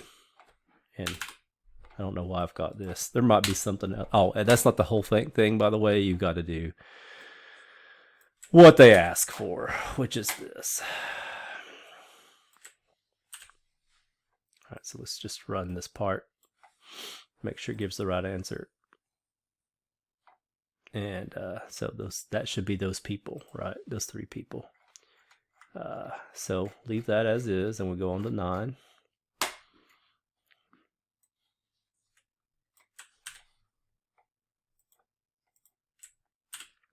I'm going by these comments, by the way. I meant to go by this, but actually once you get into it, you don't really need to. The only thing is, I think, yeah, you just got to make sure you read the actual lab document and not just these comments. If you're doing the video, you need to understand what's going on. And so 9, 10, and 11 are all about set theory. And then 12, 13, 14 are like the codes and cases and stuff. So there's 3 like parts to this, 3 pedagogical goals, right? Learning subqueries, learning how the set theory stuff works, and then the last is learning how decode and case when works. So for this one, display sales rep ID, full name, and highest degree earned of all sales reps that have won leader awards and are current employees. So we have to look at the tables for this, and this is all, remember, relational databases and set theory are like the same domain of math. Like relations in math are a part of set theory. Set theory has to do with this. I mean, this is where what I'm about to show you is like your main exposure to set theory. And I love this example, actually. Let me get the picture, actually. Let's do Roy. Here he is wearing it. For you guys who've watched the IT crowd. So I've Googled it up, but here's a still from the show. Roy's wearing a Venn diagram t-shirt, and let's look at what it says. This is what it says. And this is why I like this example, because this is not correct. This is why I like it. It's like too nerdy by half. So these are the two sets. There are two sets here, and then like some subsets. So there's the set of music I like, which is blue. And all the music you like is in here. If you're the I, right? Music you like, so the music the other people like, and music I used to like. So the intent of this is that if you take the music the person liked, and then they find out you like it, like way back in the day, 1990 or so, 9 Inch Nails, like we were some early adopters, and then everybody liked 9 Inch Nails and we didn't like them anymore, which that was not true of me, because that's a great band. I'm not going to dislike them because other people liked them, even though it's annoying. But say him really, Trent Reznor's almost entirety of 9 Inch Nails, unless he's on the road. But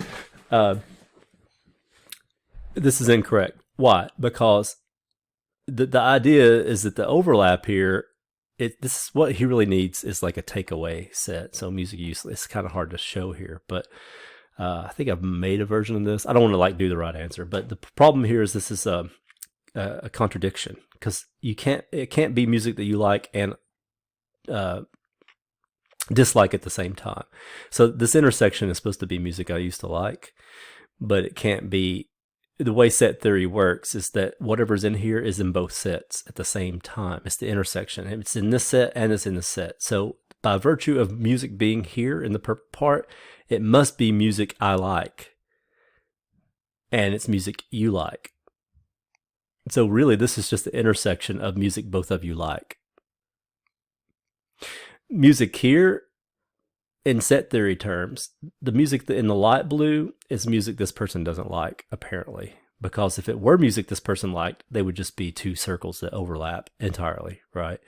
But this is saying that there is music that both of you like that's in here, and then there's music that just the blue guy likes and music just the red guy likes, and they don't overlap. But there is some music they both like, by virtue of this being a Venn diagram properly constructed. In other words, again, you can't have something in here that's not in this set and this set at the same time. So it can't be music you used to like.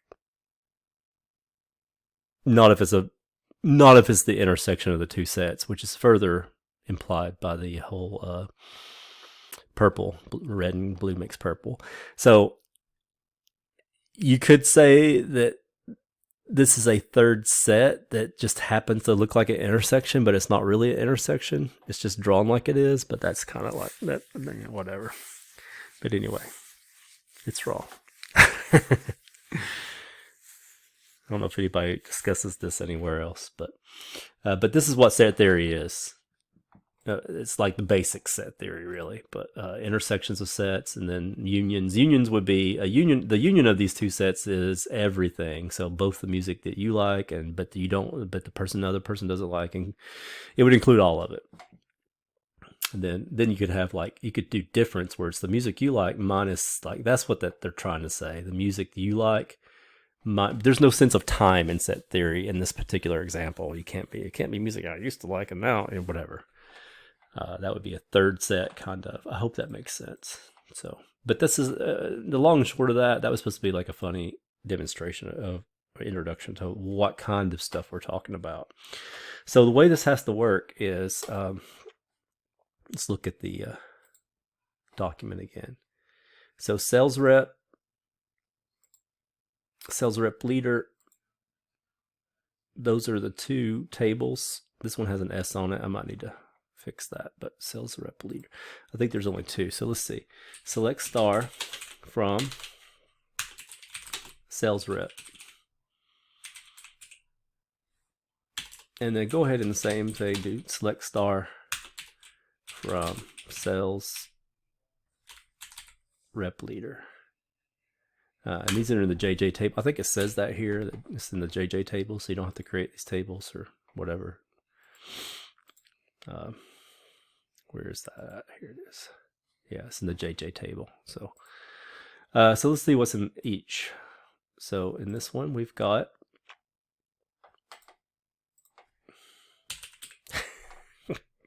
there's somebody silently say it's not going to work when he does it. So you've got this table. All right. And then here, you've got this table. And here's what you need to notice about the two tables. I guess we could describe them. As a matter of fact, describe might be a better way to do all this stuff that I'm not in the habit of typing describe, but describe JJ sales rep. F5 does it right, yeah. So you can see here are the columns. I'm trying to get at how to show this without having to count them, but you can see there's a lot of columns here, right? And if you do sales rep leader, tell me it's singular. Yeah, it's singular. There are a lot of columns here too, but there are fewer than there are in the other table.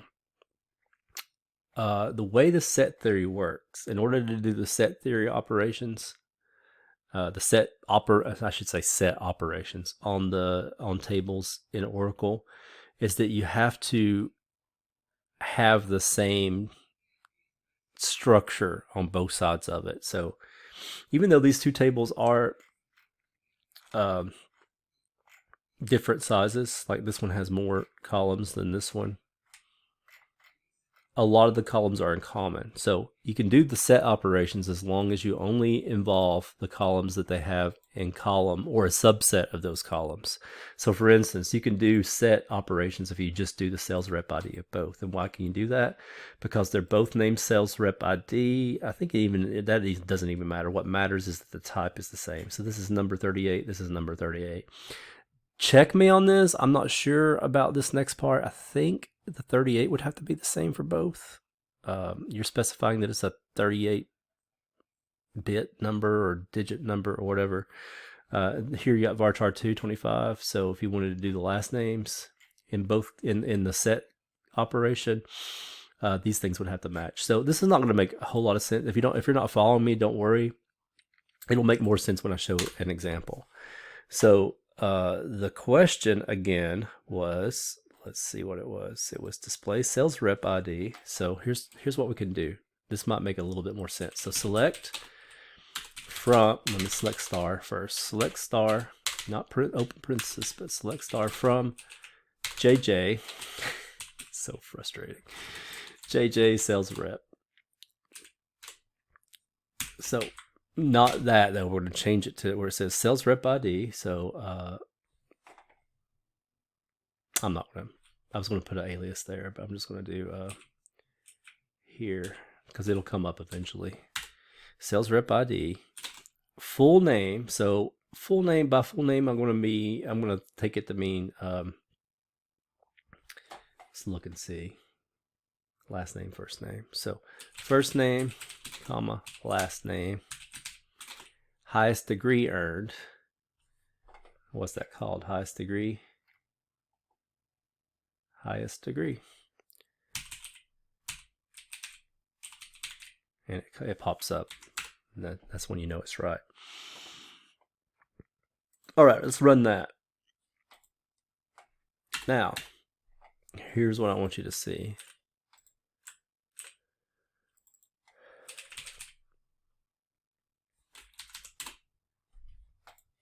Now, what I'm trying to show you is that these two tables are sort of similar. It's just the one's bigger than the other. It has more columns in it, but they have a lot of columns in common. So if you just stick to the columns they have in columns they have in common, you can do these set operations. But if you add stuff that don't have in common, it doesn't work. So you have to have two sets that look similar, and just like in both. And if you think about the Venn diagram, they're both circles, right? I don't know if that helps at all, but you have to have the same kind of things you're comparing. If you add in other things, it won't work. So display sales rep ID, full name, and highest degree earned of all sales reps that have won leader awards and are current employees. So here's what you need to know. It's almost literal on this. Let me pull it up. It's almost literal. See how you have and current employees, won leader awards. So won leader awards. We have to read the thing again. I think it's the leader is if they've won the awards, they're in the leader table basically, and if they're not in the leader table, they didn't win awards. So sales reps in the sales rep leader table have won a special award. So the winners are in leader. The current employees are in sales rep. There are leaders who have won awards, by the way. This is why this is an important example, who are not current salesmen. So there are people in the leader table, there are records in the leader table that do not appear in the sales rep. So there are people in this who do not appear in this. And obviously there are people in this who do not appear in this, because some of these chumps have never won an award. Some of these stars are no longer current employees. So this is how this is set up. So it literally says we want the people who are in both tables. So what does that tell you? And in set theory terms is intersect. Whenever you say and, you want intersect. You want the intersection of the two. So that goes back to me getting the time thing earlier, and I never got to work. But it's the music I like table, the purple part. The purple part is the and. That's called the intersection. It's where those two things overlap or intersect, but only there. It's not the things that are in the light blue and the red part. It's only the things in the purple part that we're doing. But again, to make sure this works correctly, you have to, let me do this because we got clutter now. You have to make sure you have the same columns in the same order. So you see how there's nothing here that's not, now these can be named, I think, different things, but as long as the data type's the same, you can mesh them up together and set term. Double check me on that. But that's my recollection. But when they do have the same table, in other words, the sales leader table is kind of based on the sales rep table. So, it's like you're just taking some of that stuff out, and you could have added like won an award column to sales rep, right? Instead of having two separate tables, but whatever. So apparently these people have earned awards and are current sales reps. That's the thing. Because again, if you look just at this table, there are more people. And the reason why there are more people is because some of these people are not current employees, not current salespeople. So Michelle, Rich, and Williford are not current. And you can sort of verify that maybe if you go up here and click on this and see if you can see them anywhere in the 14 rows. So there was a Williford. I don't see that one. So you get the idea. It's only the ones who are in both at the same time who will show up. And that's how you answer that question. This does happen sometimes. You'll have tables. Where most happened with me in the place I've worked before with database stuff is if you have, and this might be an inefficient, I don't know, database. I didn't design it, so I don't want to critique it too much. But you'd have all these different projects, but you'd have different brands, different clients, and each client would have its own database. But a lot of the tables were the same. So if you wanted to have some information that went across all the brands, sometimes you would do these set operations, like tell me what the highest thing was in this brand and this brand and this brand. You could do it because you could do an intersection or a union or whatever among all the different tables, which are pretty much have the same structure across the different databases. But this would be a meta database thing. It's not just inside of a database, it's inside of a database of databases. This was in SQL Server. I will tell you the set operations too, between those. I know there's something different about how SQL Server does this that I can't remember exactly what it is off the top of my head, but for you guys who know SQL Server, you might be able to to remember or tell us, but whatever. All right, so the next question. This is 10. I guess I can go eat after this. Before do this.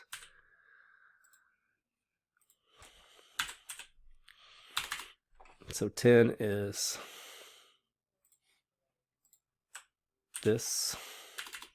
Display the sales rep ID, full name, and hire date of all sales reps. So you know we've already done those. Sales rep ID, obviously that's going to be the primary key of both. Full name, first name, last name, whatever. And hire date. Hire date, I'm going to say probably there's a hire date in the winners and in the currents. So of all sales reps that are either current employees or have won leader awards. So here's the thing. I'm just going to tell you the answer here is union. This is the union of the two. So this is an or. So you could reset. It does say or right here. Whatever you see, that's your keyword right there. Now this is not. Sometimes English is not logical. In the sense of Boolean logic, you'll use or when you mean and, especially if negatives are involved. That sort of happens. So like if you said something like it's not in this table or in this table, what you really mean is it's not in this table and it's also not in this table. You would use and also clarifies it. But in English you would say or, and it means the same thing as logically saying and not here and not here. It's the same as what we say loosely in English is not here or not here. So when there's negatives involved, be careful. You can't always go by the conjunction, but most of the time, and corresponds to intersection, and or corresponds to union when you're talking about sets. So, in other words, and so what is the information we're getting here? We're getting all the. Here's where and sneaks into it. We're getting all the current employees and all the winners. That's what union gives us. So it's going to take really anybody it's the union, so it's going to be everybody who's in both tables. Everybody who's in both tables, because they're either winners, so that's the whole winner table, or they're current employees, that's the whole current table. So a union is going to show you everything in both. It's going to show you both the music you like and the music I like. So it's all the music. That's another way of thinking about it. So select star from. Actually, what you can do for this one is just do this. Since we already know the answer is union, do it in the worksheet first because it's not exactly the same, but it's close enough. All right, so we know this is union. The only thing that's different is some of these things are different. So it's not highest degree. It's let me just show you too. If you take one of these out and run it, you see you get an error. Query block has the incorrect number of result columns. That's because they have to match again. I just wanted to show you what happens if they don't match. All right, hire date. Let's do this. Let's don't change the highest degree and see if it still works. It may or may not. I'm not sure. Yeah, it doesn't. Expression must have same data type as the corresponding expression. So this is a date, and this is like a varchar. So that doesn't work. What if you put a different var?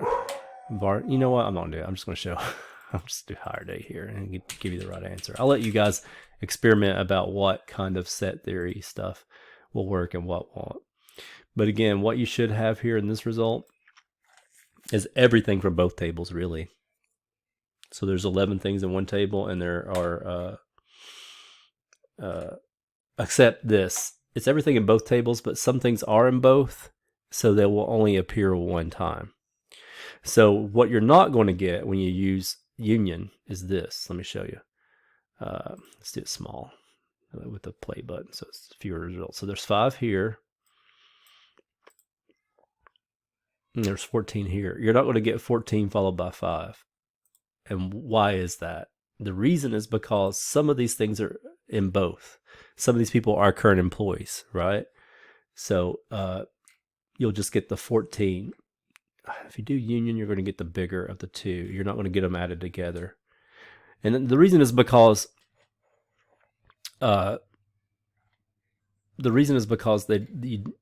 nobody appears twice. All right, so that's the answer for this one. That might not quite make sense, but it's right. So we'll see what it'll make more sense when we do the next one, I think. So number 11, we want to invite all sales leaders to a special ceremony in their honor. We have already sent email to existing employees using the company email, so we don't want any of them. However, we wish to invite former leaders who are no longer employees. So former leaders who are no longer employees. That is everybody in the leader table. Write a query that we will provide the appropriate contact information. Insert a comment to your script explaining how to the executive assistant can use the information to do the invitation. I've got the answer here,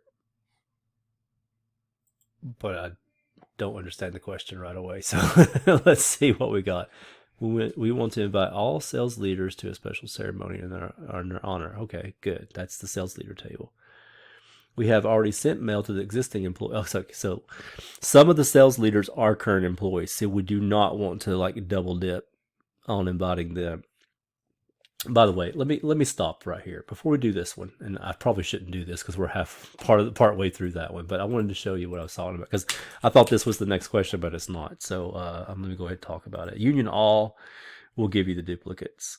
So if you put union all in Oracle, you won't eliminate. Notice Rachel Codd is in here twice. That's because she's in both tables. If you take the all off, Rachel Codd will appear only once, which is in set theory, that's how you want it to be most of the time. But there might be a reason why you want to do the duplicates and do the all occasionally. I can't think of a good example off the top of my head, but where's Rachel Codd? Oh, this is going back too far. Let me do this. Erase the answers and redo it. So Rachel Codd should only appear here once now. There she is. So if you do want the duplicates for some reason, the people who are both sides, both queries, the people who appear would turn up in the results of both the queries. So if you actually force that to happen and they would appear twice, you use union all. That's probably a test question. I think I've seen that on the test if I remember right. And so make sure you know that. Of course, this is all in your reading or whatever. But let's get back to this one. So again, this one, they want to invite all the sales leaders, so they could just send, and they want all the employees to come and like clap for the sales leaders, right? So if they send all the mail to all the current employees, they're going to hit some of the sales leaders, the ones who are current employees. Because remember, some of the sales leaders, some of the people who won awards are still current employees, and some of them are emeritus, right? They're retired or whatever. So if you send to all the current employees, you'll get some of the leaders, but you'll miss the ones who are not current employees.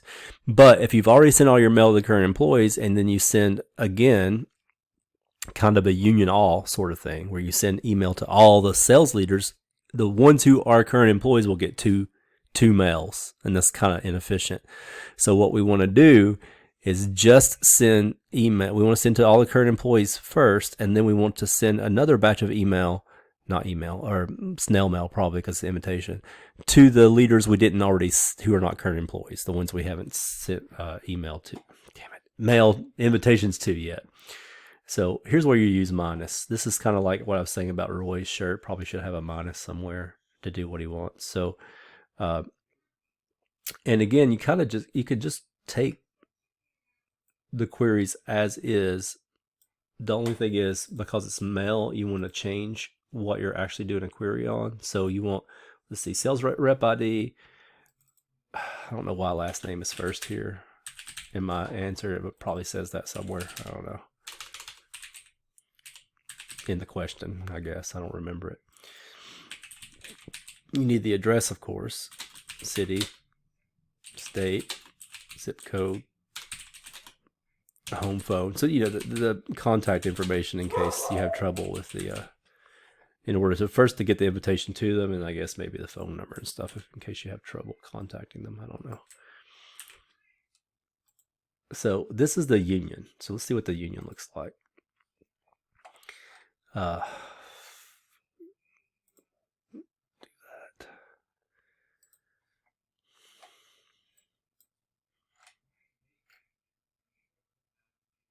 Actually, I'm trying to think about why union is not. Oh wait, here's why. These are all the people you want to send email to, but you've already sent to the current employees. So you've got to send the second batch out to the ones who didn't get the invitation yet. I keep saying email. So we want to invite all sales leaders to a special ceremony and honor. We've already sent this is why I'm saying email. We've already sent email to the existing employees using company email. So they're taken care of already. However, we wish to invite the former leaders who are no longer employees with write a query that will provide the appropriate contact info. So I just threw in all the contact info when I answered this question, as you can see. The snail mail address might be enough, frankly speaking, because you just need to put on an envelope. But again, these are all the people you want to invite. The union of these two, right? Don't you do union all, because then you'll still send out two. Looks like, their husband and wife here. You're going to send out two to that one address anyway, but that's two different people. I hope you're following. I hope I'm not making this confusing, but the thing is, if these are all the people right here. They each appear once. If you use union, this is correct. This is the list of people we want to invite. But the trouble is we've already invited some of these, namely the current employees. So some of these people in this is not the list we want, because we did it with email. A lot of these we did with email already. Now we need to send out paper invitations, and we only want to send out the paper invitations to people who did not get email. So to do that, change this union to minus, and then make sure, because minus, the direction matters. When you do different, it's just like math. When you do 6 minus 2 is different from 2 minus 6, right? 4 versus -4. You get different results. So we want to subtract from the leaders the current employees. So we need the leaders up top, and we need the current employees down the bottom, because we want to subtract the current employees from the leaders. So because some of the current employees are up here and they've already got the email, we want to take them out. To take them out, you have to minus them. I hope that makes sense.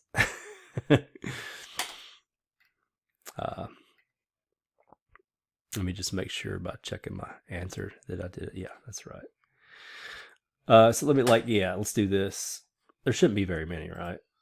There's 3 people. So in other words, these 3 people are not current employees, but they have won awards.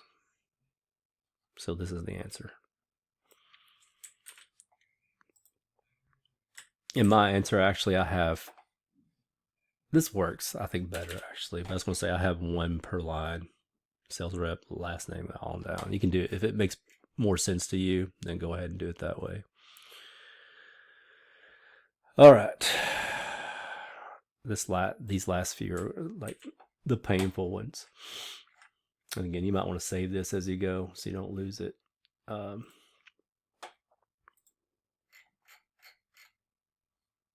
So if you've already saved it like I did before, you know where it's on your desktop, right? So you just click this. You click the, I was trying to think about, somebody like had a floppy.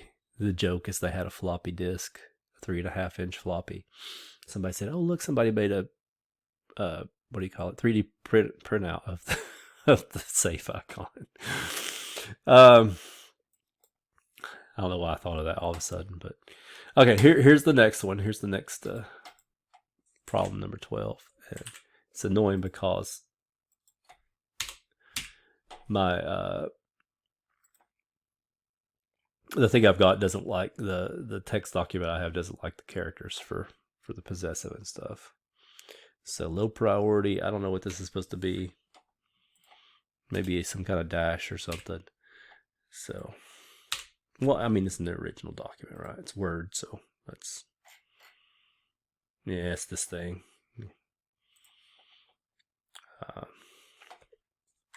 Let's see if I can translate that. So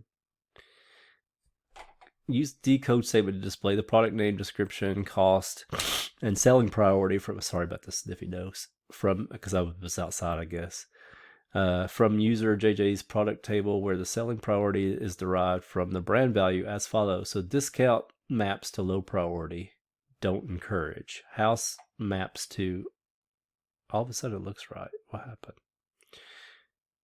It's a glitch in the matrix. I had blocks here before. What happened? Anyway, I'm not gonna worry about it.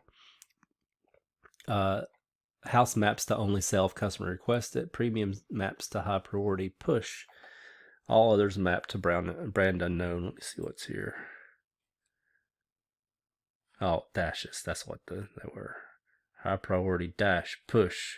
So that thing was here actually. So let's just do this.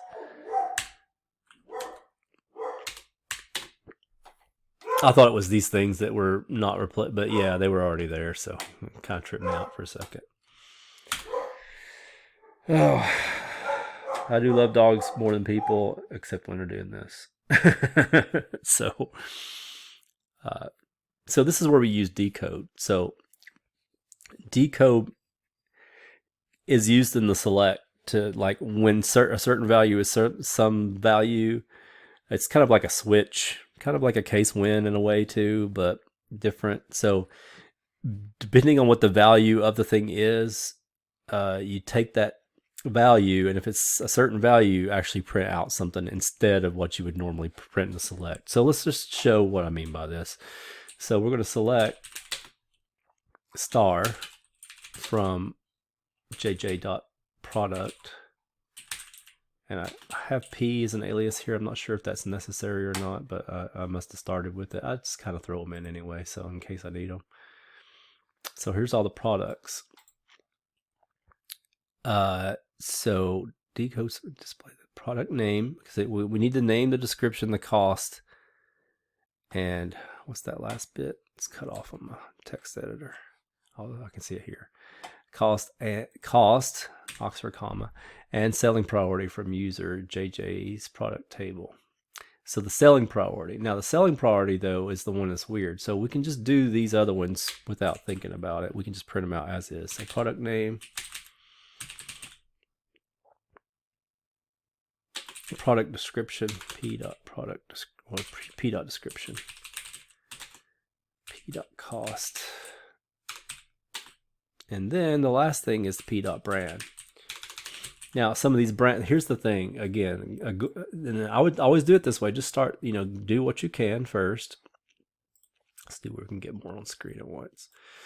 So here are the brands, right? If you look at the thing up here, you can see that discount is supposed to print out some kind of message instead of discount. House is supposed to print out some kind of message instead of house, namely only sale if customer requests it. Premium is supposed to print out high priority push instead of premium, and then all others brand unknown. So how do you do this? By using decode.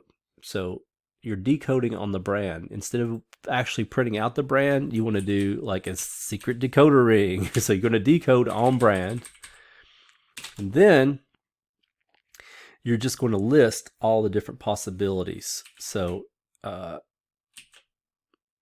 and it really is kind of like a switch where you have case, default is how this works. So discount, and this is programming talk in case you guys don't know it. You want the exact phrasing though, the exact characters, right? It's discount, so make sure you type exactly discount. And then followed by what the phrase needs to be. So it's low priority dash don't encourage.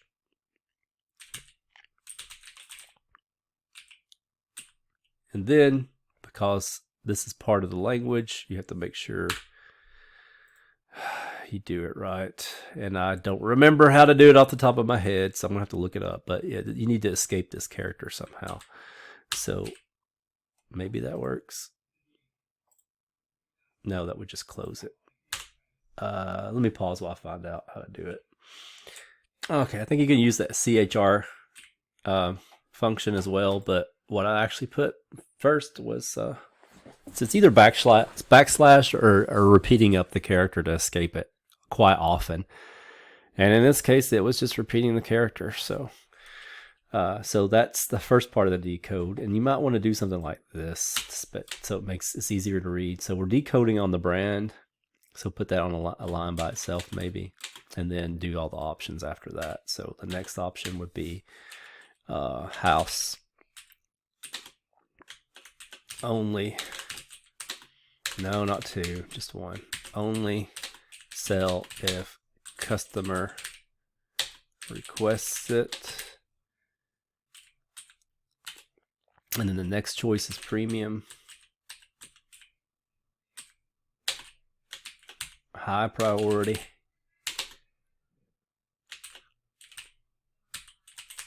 dash push,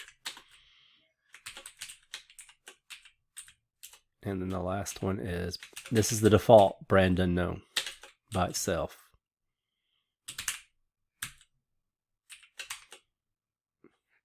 And that's how that works. Now, watch it not work. It already looks suspect right here. And it makes me think it's wrong. So we'll see if it works. This is not supposed to go here, by the way. This is supposed to have been done in the worksheet part, but whatever. Yep, it didn't like it. So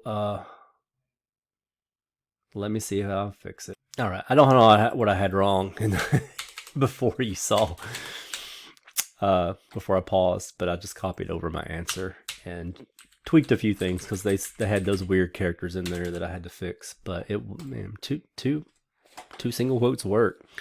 You can probably rewind, and I can too, maybe later if I feel like it, to see what the problem was. But it looks like this is right. So select the columns you want, and on that last column, which is the brand, you could just print out the brand, right? But instead of the brand, we want to print special messages out. So kind of switch. This is kind of like, in my brain, this is what's going on. Switch on P brand, case discount, low priority, don't encourage it. Case house, only sell if customer requests it. Case premium, high priority, push.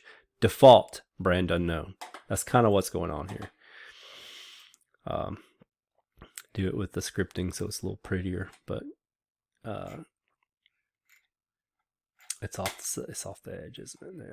There. All right, so whatever.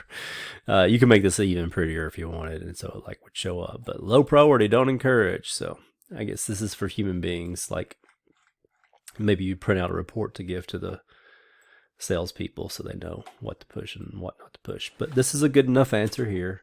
And again, if you make this a little prettier, that's fine. Just make it, sufficiently close to mine. So if I eyeball it, I'm trying to give you feedback. And again, I might not give as much feedback because I'm giving feedback right now, kind of, but maybe request feedback. Hey, I did this a little different. Will you take a look at it? You can do stuff like that if you want or whatever. But I'll just kind of eyeball. It looks like you got all the answers we have in the video, and if you do, that's probably where I'll stick. So I was just thinking while I was typing, I'm like, you can do this with a case too. So yeah, you can do this with a case. So let's show how to do it with a case. I knew that was bothering me actually as I was typing. It looks like decode to me is a little less messy, but then again, case, because I'm looking at the answer right here, case is a little bit more pretty, like you can lay it out to where it's more intuitive, I guess, to read if you know code at all. Let's do this. And I'm typing this out because again, I want you guys to see the process. I could just paste it in because I have the answer already, but I want to show you the process. So we're doing p.product name. Now this one actually would have been more fair to copy and paste because it's going to be essentially the same query except the way you do the decode. But description, p.cost, and then the brand, we're up to the brand. So the way brand works again, switch on p.brand, so case brand, p.brand, and then case. So it's the syntax is different from a switch because switch has case in it, but then this is you move case out of its normal role and kind of turned it. It's almost as if the word case means switch here, and then when means case if you're comparing it to a switch. But so in the case when house is the value, then actually, you know what I'm going to do? I'm going to actually paste this because you see how to do it now, I think. Then thingy here, and then when, and then there's an end. So let's just paste it because I'm tired of typing already. So case. So again, if you're comparing to a switch, this is like saying switch on P brand, case, house, colon, do this, break. Case, discount, colon, do this instead, break. Case, premium, do this, break. And then default, brand unknown. And then I don't think you need a break. Closing curly braces where the end goes. And again, these symbols are wrong, so you will need to change them a little bit.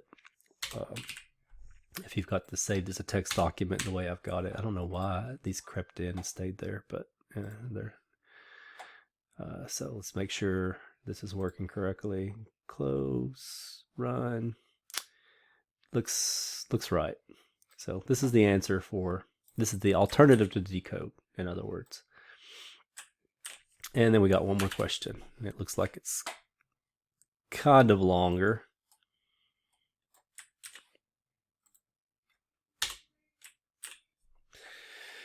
Hope it's not too involved. So this should be, I think this is supposed to be single quotes, low price. I will look and see. It's got the weird double quotes. These are actually double quotes, right? What you see in Word are actually quotation marks, which are slightly different. These are just two single quotes next to each other, technically. Actual quotation marks can have this style to it, where you see how this is different from, these are two different characters. This is one character, it looks like this with the fat part on the bottom. This is fat part on the top. Just in case you never noticed that before, I'm sure, but it causes problems when you're used to pretty much using double quotes, the double tick, single quote, double quote to stand in for these things. It can cause issues. So let's see what the problem is. Use decode or case, whichever you pick, to display. Let's see what I used. Let me cheat and look ahead. I use case. So use decode or case. If you want to challenge yourself, use the one I don't, I guess. To display the words for JJ's product cost column as follows. So when it's this or below, low price. When it's this was greater than that, and less than 20, then moderate price. And then when it was 20 and above, high price. Be sure to include enough of the other columns from the table to make the output meaningful.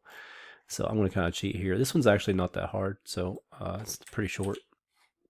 If I did it right. Let's see if I did it right. So I'm just going to copy and paste it.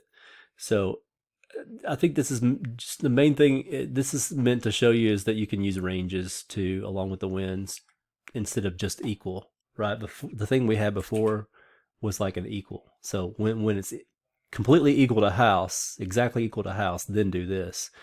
But with this, it's more of a range. When it's less than something or greater than something, or less than or greater than or equal to. So that's just showing that you can do things like that too. So let's run this, see if it makes sense. And it's kind of hard to see because the thing's over here. So it's kind of hard because all the cost is in it. It actually isn't it? Cost 19. That's a moderate price. Just double check. The cost, by the way, I was lazy and didn't format it. This should be formatted as money. So to char, and then format the local currency and show how it should look, how many decimal places or whatever. So I would ask that you change that about your answer so you get more practice with doing it. I'm the teacher, so I don't have to. This is going to be my excuse. But just eyeball it and look like 20 or above is high price, right? Greater than or equal to 20. So the 20 hit high price. Just spot check with your eyes, because this is a small amount of results, so you can sort of see if it's correct, and it looks like it is. So that's the answer, more or less. Again, I would format the price to make the price look, ideally you would do that to make that look a little better. So that looks like that's the whole thing, and then you would run this whole thing as a script, all right, with echo on. Oh lordy, let me save this first just in case something goes wrong. So that's just saving the script. And then I would add to the stuff to it. Shoot. Who knew that the hardest part would be at the end? That's enough, really. You should have like your name and stuff in it as well. But if you set echo on, then it should show what you actually the query you ran plus the results. Right. That does it. 2 hours, 2.5 hours. This is definitely the longest one I've done. So, and that's me knowing the answer already. It would have taken you, I'm assuming, unless, well, you're not explaining it as you go, so you might have figured it out and done it a lot faster. But anyway, start studying for the midterm. Knock this out, and then just like make sure you know things. And again, I'll put up some more information about the midterm. You know when the dates are. I'm going to talk to you more about. Look for it. I don't feel like doing this. I should make notes about it though, so I don't forget what I would need to do. But to tell you more about the two parts. But just to review, you'll do the bright space thing first, ideally. Although I think you could do them out of order if you wanted to, the way I'm going to do it. But do the bright space thing first. That's a time test. And then there'll be a second part that'll be hidden until the midterm opens. When the midterm opens, there'll be a handout, in quotes, thing you can download, and you can take your time to do it. It's not time test, except you have to turn it in before the midterm window closes, because I take both of those scores together to compute your midterm grade. Then I turn in midterm grades by the 12th, and then we have spring break, and I'm going to try to make it to where you guys don't have to work over spring break. If it is something, it'll be something very small to make. Maybe you should like read up a little bit in between, but I'm going to try to make it to where there's nothing due on the 22nd, ideally, but we'll see. That might change. I might have to do it depending on our time crunch, but I'm hoping not. All right, if you have any questions about this assignment, let me know.